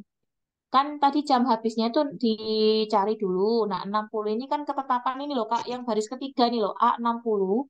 Nah, A60 ini dikalikan silang loh, Rek. Kayak matematika kita pada waktu SD dulu. Diperkalikan silang, 14 dikali A dikali 60 itu 140A. Untuk mencari A, itu 10.000 dibagi 840. Maka ketemunya 11,9. 11,9 dibulatkan menjadi 12 jam. Setelah kita tahu jam habisnya itu 12 jam, maka tinggal kita bagi untuk tahu per jamnya berapa. Tadi kan pertanyaannya itu berapa cc per jam cairan RL tersebut diberikan.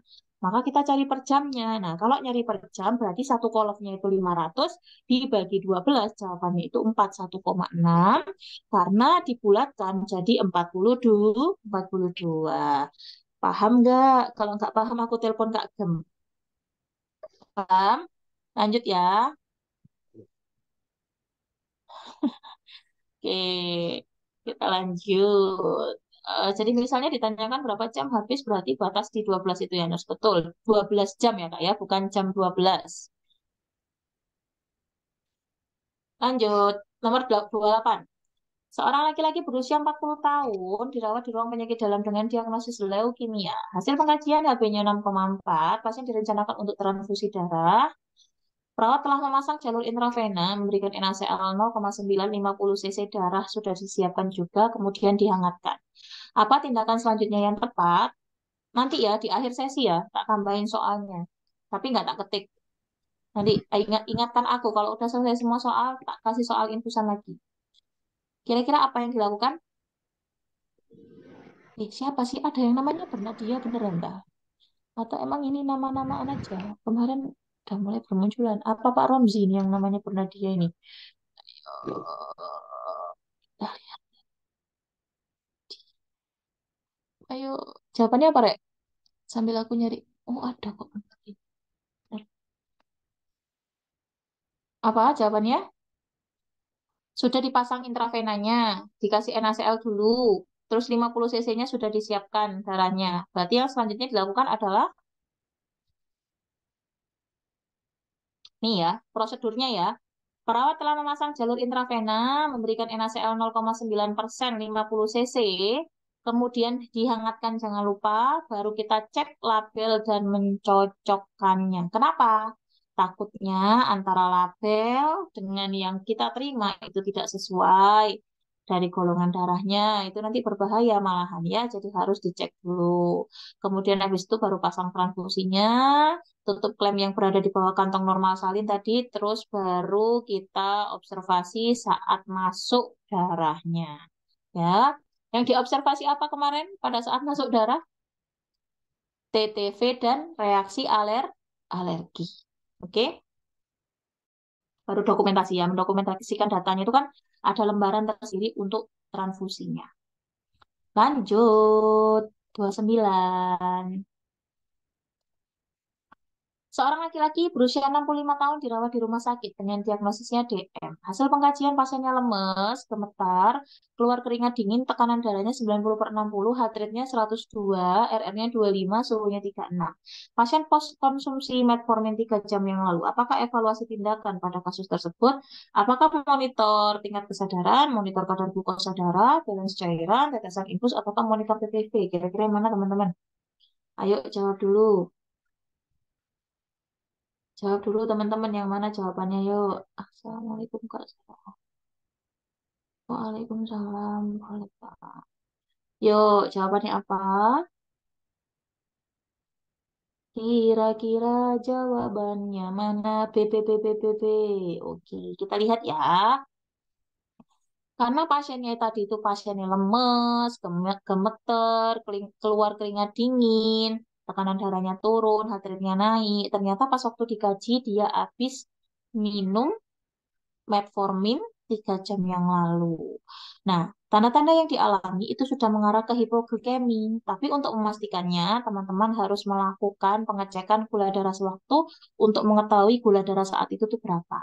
Nanti bisa teman-teman lakukan tata laksana selanjutnya jika sudah dipastikan kadar gula darahnya. Gitu ya. Lanjut.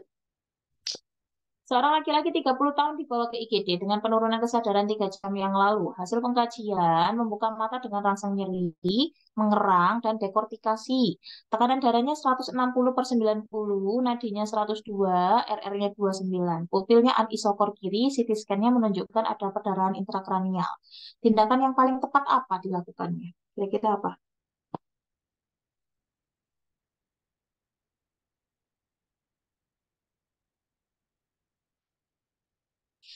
Apa ayo?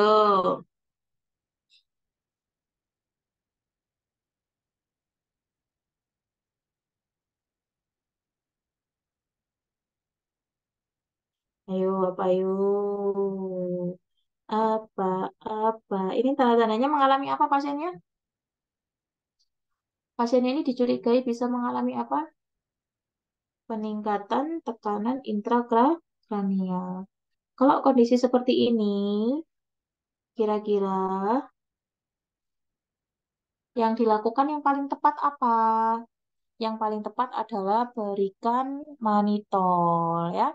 Berikan manitol. Manitol itu fungsinya apa, Kak? Manitol itu fungsinya untuk mengeluarkan cairan. Dengan cairannya kalau dikeluarkan lewat pipis itu bisa menurunkan TIK. Nah, ini gambarannya teman-teman ya. Pada otak itu hanya terisi CSS ya, cairan cerebrospinal dan massa otak. Ketika terjadi perdarahan, maka akan mengakibatkan terjadinya penambahan massa volume otak. Kalau penambahan volume otak itu bisa menekan jaringan otak yang lainnya sehingga menurunkan fungsi. Contohnya kenapa pasien stroke itu bisa mengalami kelemahan pada kaki kiri ataupun kaki kanan, atau mungkin orangnya pelo dan lain-lain. Nah, itu bisa jadi akibat kerusakan pada otaknya. Nah, diberikan manitol itu untuk mengurangi cairan yang tertahan sehingga kerusakan yang terjadi itu bisa diminimalisir. Ya. Kalau pada pasien seperti ini, kalau pertanyaannya tindakan yang tepat, itu berarti diberikan manitol 20%, tapi kalau tindakan prioritas atau tindakan yang dilakukan pertama kali ketika kita bertemu pasien dengan peningkatan tekanan intrakranial, maka teman-teman harus melakukan head up atau menaikkan kepala 15-30 derajat.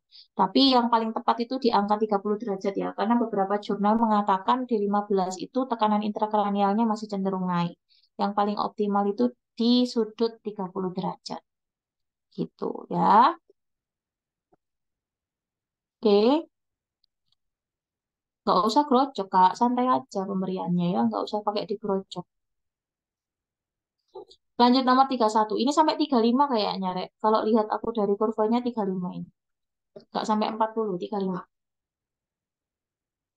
Seorang laki-laki 54 tahun dirawat di ruang rawat dengan keluhan sisi tubuh sebelah kanan tiba-tiba sulit digerakkan. Hasil pengkajian, kesadarannya komposmentis, bicara pilu, pasien mengeluh sulit menelan. Tampak masih ada sisa-sisa makanan di mulutnya dan pasiennya sering batuk-batuk. Masalah keperawatannya apa? Ayo, masalah keperawatannya apa? Ada yang tahu masalah keperawatannya apa?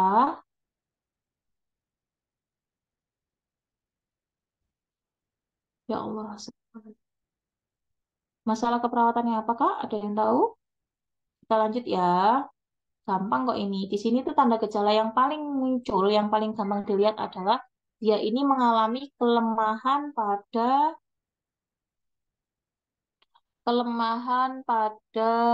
ini daerah wajahnya ya. Di mana dia di sini juga mengeluh sulit untuk menelan, kemudian masih ada sisa-sisa makanan dan dianya sering batuk-batuk. Maka diagnosa yang paling tepat di sini adalah resiko aspirasi. Nah, resiko aspirasi itu faktor resikonya salah satunya itu ada gangguan menelan ya.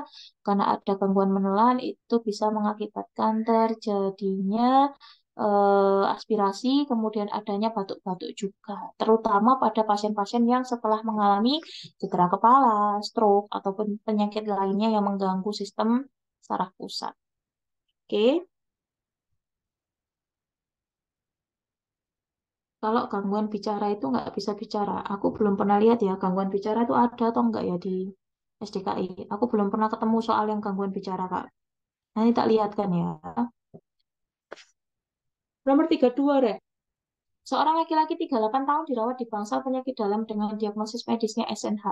Pasien mengeluh lemas pada kaki dan tangan sebelah kanan. Hasil pengkajian tekanan darahnya 140/100, nadinya 98, nafasnya 23, suhunya 375. Pasien tampak bicara tidak jelas. Apakah tindakan yang dilakukan pada kasus tersebut? Yang mana yang tepat? Ayo, yang mana, Rek?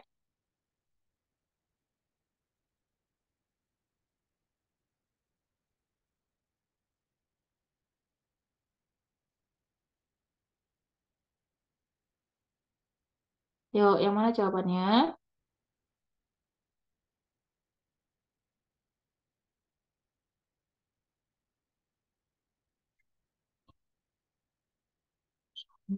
Nabi Muhammad SAW. Apa yuk, mengeluh lemas pada kaki dan tangan sebelah kanan. Tekanan darahnya, tindakan yang dilakukan apa? Kenapa pada milih CT scan sih? Kenapa pada dilakukan CT scan? Hmm? Kan itu sudah ditegakkan diagnosa medisnya SNH. Kalau dia bisa menegakkan diagnosis SNH, itu berarti sudah di CT scan belum? Masa ya dokternya cuma megang kepalanya, wah Pak, ini stroke hemorragik ini Pak. Oh ini iskemik Pak, cuma dipegang kepalanya aja ketahuan. Ya enggak toh. Ya sudah di CT scan loh, kok CT scan ulang mahal. Nah iya, ini sudah di CT scan. Sudah di CT scan, Rek, ya.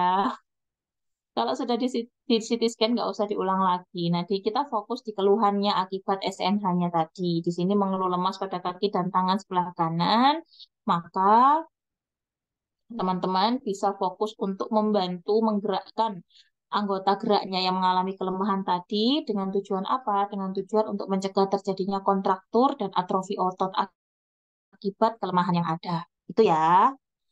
Oke, lebih berhati-hati. Nomor 33, ini presentase luka bakar. Dada, tangan kanan, berapa? Dada, tangan kanan, paha kanan, berapa? Dada, tangan kanan, paha kanan. Ayo, aku udah mulai nguap, Rek. 27, ya kita tunggu yang lainnya ya.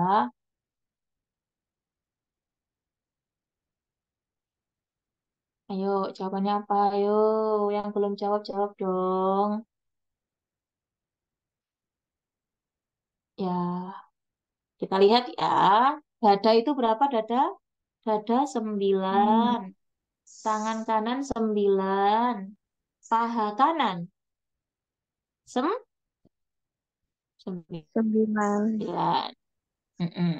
Paha kanan itu 9. Nah, perhatikan note. Paha, kalau disebut paha, itu berarti 9. Kalau disebut kaki, baru 18. Paha kanan depan berapa? Sekarang tebak-tebakan persentase luka bakar ya. Paha kanan depan itu berapa persen? 4,5. 4,5, betul. Kalau kepala bagian belakang berapa? Diketik aja. Kepala bagian belakang berapa? Kepala bagian belakang 4,5. 4,5. Oke, ini tadi ada yang nanya bentar Kak ya. Nanya apa nih? Kalau lengan kanan. Nah, nih jawaban rek Kak Dinda Alvita takok iki rek. Lengan kanan piro? Lengan kanan. 9. Lengan kanan 9. Ya, Kak Popo Kak, ada yang bersuara nggak apa-apa. Lengan kanan 9 ya. Kalau ada kata-kata lengan kanan atas, berarti berapa? 45. 4,5 ya. 45 gitu gede nih ya. 4,5. Oke. Kalau lengan kanan atas bagian depan berarti berapa?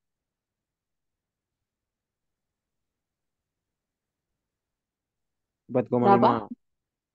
Loh, lengan kanan atas bagian depan. Ayo, lengan kanan atas bagian depan berapa? 2,25 yo, Rek. Kan setengah 4,5 kan 2,25, well. Ya, pantat berapa, Mi? Kalau dewasa nggak ada yang dihitung pantatnya. Soalnya dewasa rata-rata nggak kena di pantat, kenanya di daerah yang lain. Kalau anak-anak itu ada nilainya. Bayi aja yang dihitung kalau dewasa. Kalau bagian bokong. Kalau ditanyanya itu kepala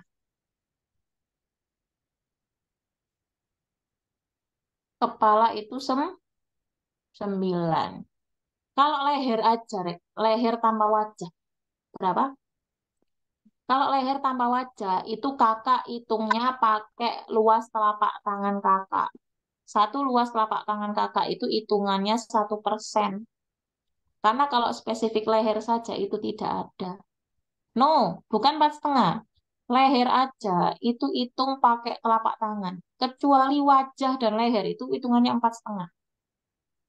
Kalau semisal telapak tangannya itu di leher itu sampai 2 kali telapak tangan, ya berarti 2%. Kalau cuma satu telapak tangan, ya wes 1%. Itu juga berlaku pada daerah-daerah yang mungkin, misal di dada, kenanya cuma sedikit Kak, cuma satu telapak tangan, ya cuma 1%, Pak. Jangan gara-gara kena di dada cuma sedikit, oh 9%. Enggak. 9% itu hitungannya dadanya kena semua. Perut-perut kena semua. Tapi kalau cuma nyeplok-nyeplok kayak gitu, kayak peta-peta gitu, cuma dikit, itu hitungannya pakai telapak tangan pasien atau telapak tangan kita saja. Ada nggak nurse soal yang cuma leher aja? Biasanya kalau leher aja itu nggak ada. Tapi kalau leher bareng wajah biasanya ada. Tapi tergantung ya, kadang ada yang bikin soal itu usil, jadi biar teman-teman tuh bingung gitu. Kita lanjut ya. Soal nomor 34. Duh, ya Allah, ada yang masuk ini. Kok kayak baru masuk ini? Wis sampai mari, kayak cakut mlebu iki boyo. Perempuan usia 45 tahun dirawat di ruangan penyakit dalam dengan keluhan sesak nafas setelah HD 2 hari yang lalu. Hasil pengkajian ekstremitas positif 2, urin outputnya itu 100, TD-nya 150/90, nadinya 88, nafasnya 28, suhunya 37. Apa pengkajian selanjutnya yang dilakukan pada pasien tersebut?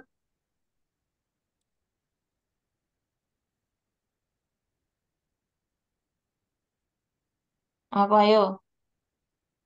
Ayo baca yang bener ah, baca yang bener ah.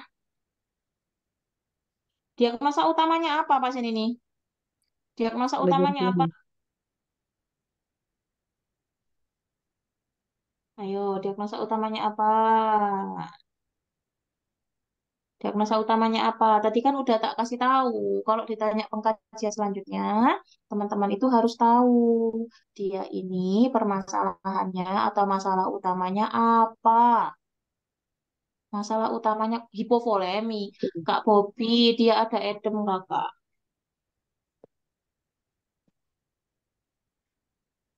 Ayo, hipervolemi, hipervolemia.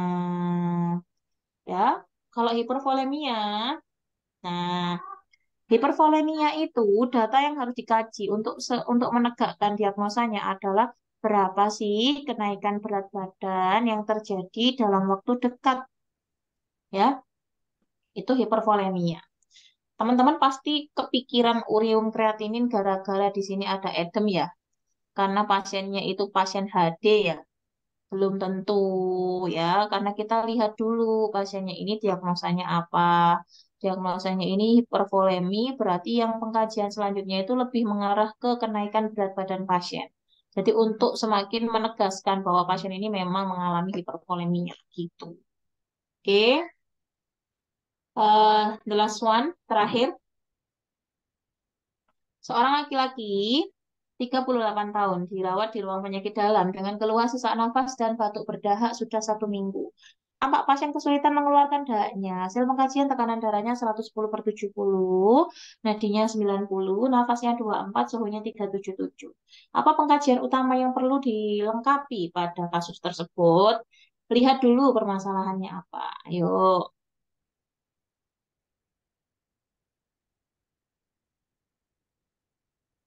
ayo permasalahannya apa?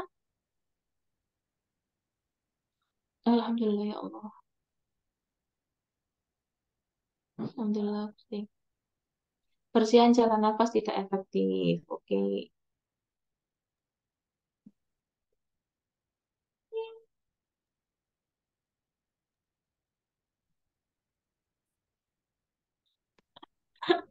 Ayo, jawabannya apa? Adik Kak Jill? Nah, betul. Iya, Kak.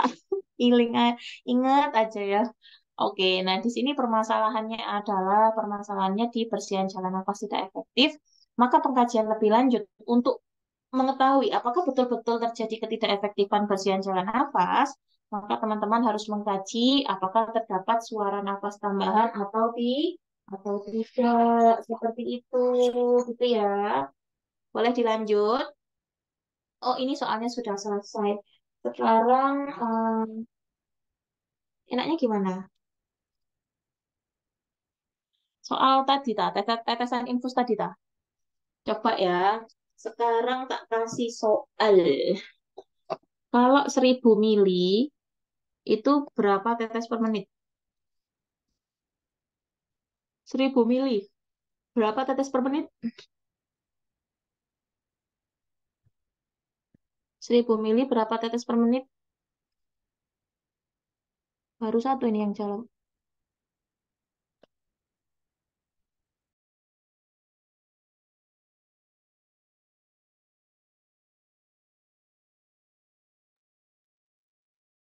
Apa jawabannya? Cara taunya gimana, Kakak? Ya dimasukkan rumus, sayang. Tapi ada cara cepatnya. Ya, cara cepatnya adalah setiap infus yang kelipatannya itu 1000 mili, kelipatan 500, misal 500, 1000, 1500, 2000, itu tinggal teman-teman hitung kolofnya berapa. Kalau 1000 ini kan 2 kolof atau 2 wadah. 2 tinggal dikalikan 7. Jawabannya 14.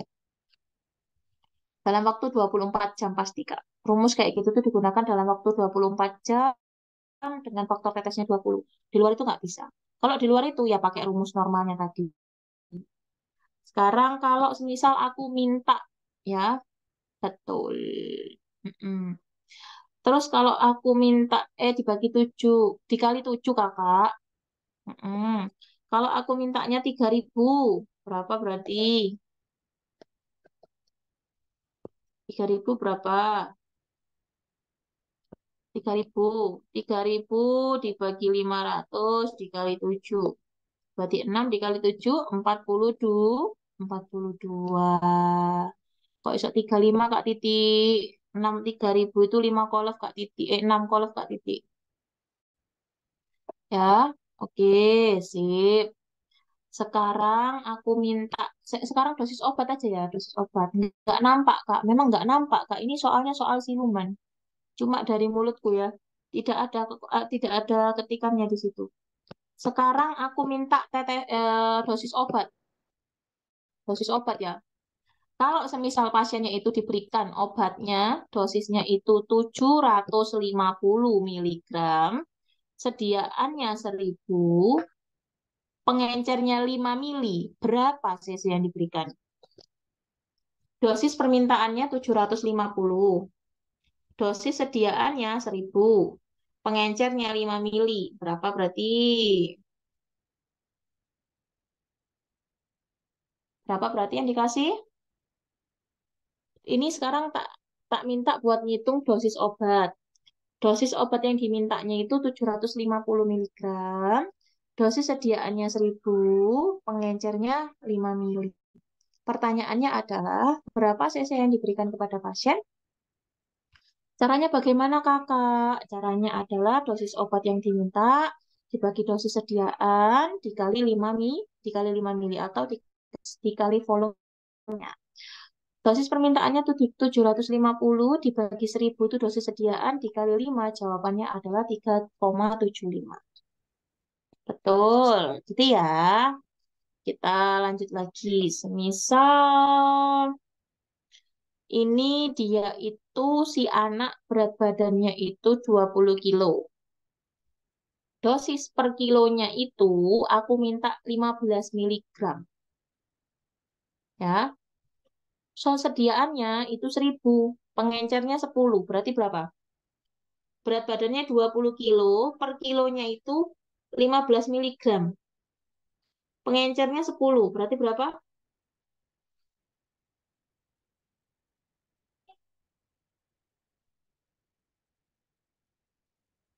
Nah, kalau kayak kayak gitu caranya, belum ditentukan dosis permintaannya, tinggal teman-teman kalikan dulu. Dosis yang diminta per kilonya berapa, dikali berat badannya, nanti kan ketemu. Tadi kan dosis dosis yang diminta dokternya kan 15 miligram per kilogram berat badan. Terus berat badannya berapa? Berat badannya 20. Berarti tinggal dikalikan 15 dikali 20 itu hasilnya 300. Kita lihat lagi pengencernya berapa. Oh, pengencernya itu nilainya 10. Berarti 300 dibagi 1000 sediaannya dikalikan 10. Hasilnya adalah 3 cc. Oke. Sekarang pertanyaan random. Aku nanya, berapakah eh, GCS dekortikasi itu nilainya berapa? Dekortikasi, nilainya berapa? Dekortikasi, 3, pintar. Kalau semisal dia itu mengerang, nilainya berapa? Ayo, cepet-cepetan. Ayo, ini cerdas cermat, cerdas cermat. Ayo, siapa ini yang cerdas? Semuanya cerdas, pintar, 2. Oke, good job. Kalau semisal dia itu matanya dipanggil, dirangsang nyeri, tidak membuka, nilainya berapa, sayangku? Tidak membuka matanya, matanya nggak mau buka. Dirangsang nyeri, dipanggil nggak mau buka. Nilainya satu dong. Kok dua? Dua itu saya pakai rangsang nyeri. Oke, terus apa lagi ya? Random di KMB. Oke, ini rumus-rumusan aja ya. Rumus untuk cairan retriksi pada pasien jantung. Apa? Misal, oh luas luas luka. Ini tak Kak, persentase luka bakar tak maksudnya. 500 kurangi output. Salah. 500 kali BB, buset ya. Nih, aku kasih contoh aja ya. Pasiennya ini kebutuhannya itu bukan kebutuhannya. Rumusnya aja deh, rumusnya. Rumus untuk retriksi cairan pasien jantung. Nah, ini Kak Aizizah. Kak Aizizah pinter. Rumusnya adalah 30 dikali berat badan dikali 70 sampai 80%. Ya, batas minimal bawahnya 70%, batas maksimalnya di 80%. Jadi contohnya kalau semisal pasiennya itu berat badannya 50, berarti 30 kali 50 berapa? 1.500. 1.500 baru kamu kalikan 70% untuk mencari batas bawah, 1.500 dikalikan 80% untuk mencari batas atas. Kalau 500 ditambah urin total, itu rumusnya retriksi cairan pasien dengan gangguan ginjal. Itu cowok ya, Kak? Cowok, cewek sama saya. Oh iya, saya. Iya benar-benar Kak Hani. Cewek 25. Cewek 25. Kalau cowok 30. Betul. Terima kasih sudah diingatkan. Rumus apa tadi Kak? Retriksi cairan pada pasien dengan gangguan jantung. Cewek bukan 25. Iya, 25 Kak. Cewek 25, laki-laki 30. Dikalikan kilogram berat badan, baru dikali 70 sampai 80%. Itu rumusnya. Kemudian aku tanya, kalau semisal dia itu luka bakarnya ada di paha kanan depan, berarti nilainya berapa? Paha kanan depan, paha kanan depan. Kok 9? Paha kanan depan, sang. Depannya tok dulu, depannya tok. Kok bingung? Depannya tok, depannya aja berarti 4,5. Kalau paha kanan baru 9. Gitu ya. Kalau semisal aku mintanya di anak-anak bokong, berapa anak-anak bokong nilainya? Bokong, berapa bokong anak-anak? Loh kok satu? Ajarannya sama bokong satu iku. Astagfirullahaladzim. Bokong kok satu iki kayak apa toh? Bokong. Kelamin iku satu dewasa. Bokong kok satu kayak apa sih? Bokong itu 5, kanan kiri. Kalau kanannya aja 2,5, kalau kirinya aja 2,5. Fokus, Rek, fokus, Rek. Ditanyain bokong yang dijawab kelamin. Oke, kurang minum. Satu soal lagi, habis itu kita selesai ya. Iya, ya, habis ini buku oh ya. Habis ini tidur oh ya, nak ya. Itu bokong anak atau dewasa? Anak, Kak. Yang dewasa itu nggak ada hitungan bokongnya. Kalau ada yang kena di bokong, dihitung pakai telapak tangan ya. Oke. Rumus IWL. Aku curiga, dia tuh kayaknya Pak Romzi. Rumus IWL dewasa berapa? Rumus IWL dewasa berapa? Rumus IWL dewasa berapa? Bukan Kak. Oh, tak kira kamu Pak Romzi. Biasanya beliau itu suka ganti-ganti nama, Dok. Ada yang luka bokongnya, sini aku ukur. Aduh, aduh, aduh, aduh, aduh. 15 kali kilogram berat badan. Oke, betul. Kalau dia ada kenaikan suhu, berapa dong? Kalau ada kenaikan suhu, berapa? Rumusnya? Loh, itu kebutuhan cairan, Kak. Kalau 12. No, no. IWL bukan ditambah 12 ya. Ini IWL. Ayo, rumusnya apa? Ayo. IWL normal ditambah 200 dikali suhu sekarang dikurangi 365. 368. 368 Beb ya.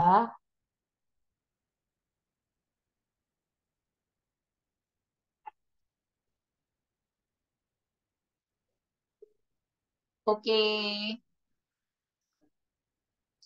Sudah terdengar suara teng teng teng teng, berarti sudah jam 9 malam teman-teman. Mari kita akhiri perjumpaan kita hari ini ya. Terima kasih atas waktunya teman-temanku semuanya. Pak Rumus-rumus ini perlu dibuatin rangkuman sih ada di materi KMB. Download ya sayang ya. Di aku jam 10 iya Kak. Kita beda 1 jam sayang ya. Terima kasih banyak atas waktunya malam hari ini. Oh iya Kak Titik nanti di review di YouTube ya. Kak PPT sekarang masukin Kak. Mau nggak ya? Ya habis ini dia. Tak edit dulu ya. Tadi nomor 7 sama 25 ya tadi ya. Terima kasih banyak ya atas waktunya. Semoga berkah. Teman-teman jangan patah semangat. Tetap belajar. SOP-nya jangan lupa dibaca sayang. Kalau semisal mau diulang lagi TO-nya yang di aku, yang TO gratis boleh. Ulangan sak tuwukmu ya. Nggak apa-apa. Yang penting beda email. Oke? Terima kasih banyak atas waktunya. Aku undur diri terlebih dahulu. Mohon maaf atas segala kesalahan dan kekurangan yang sudah saya lakukan.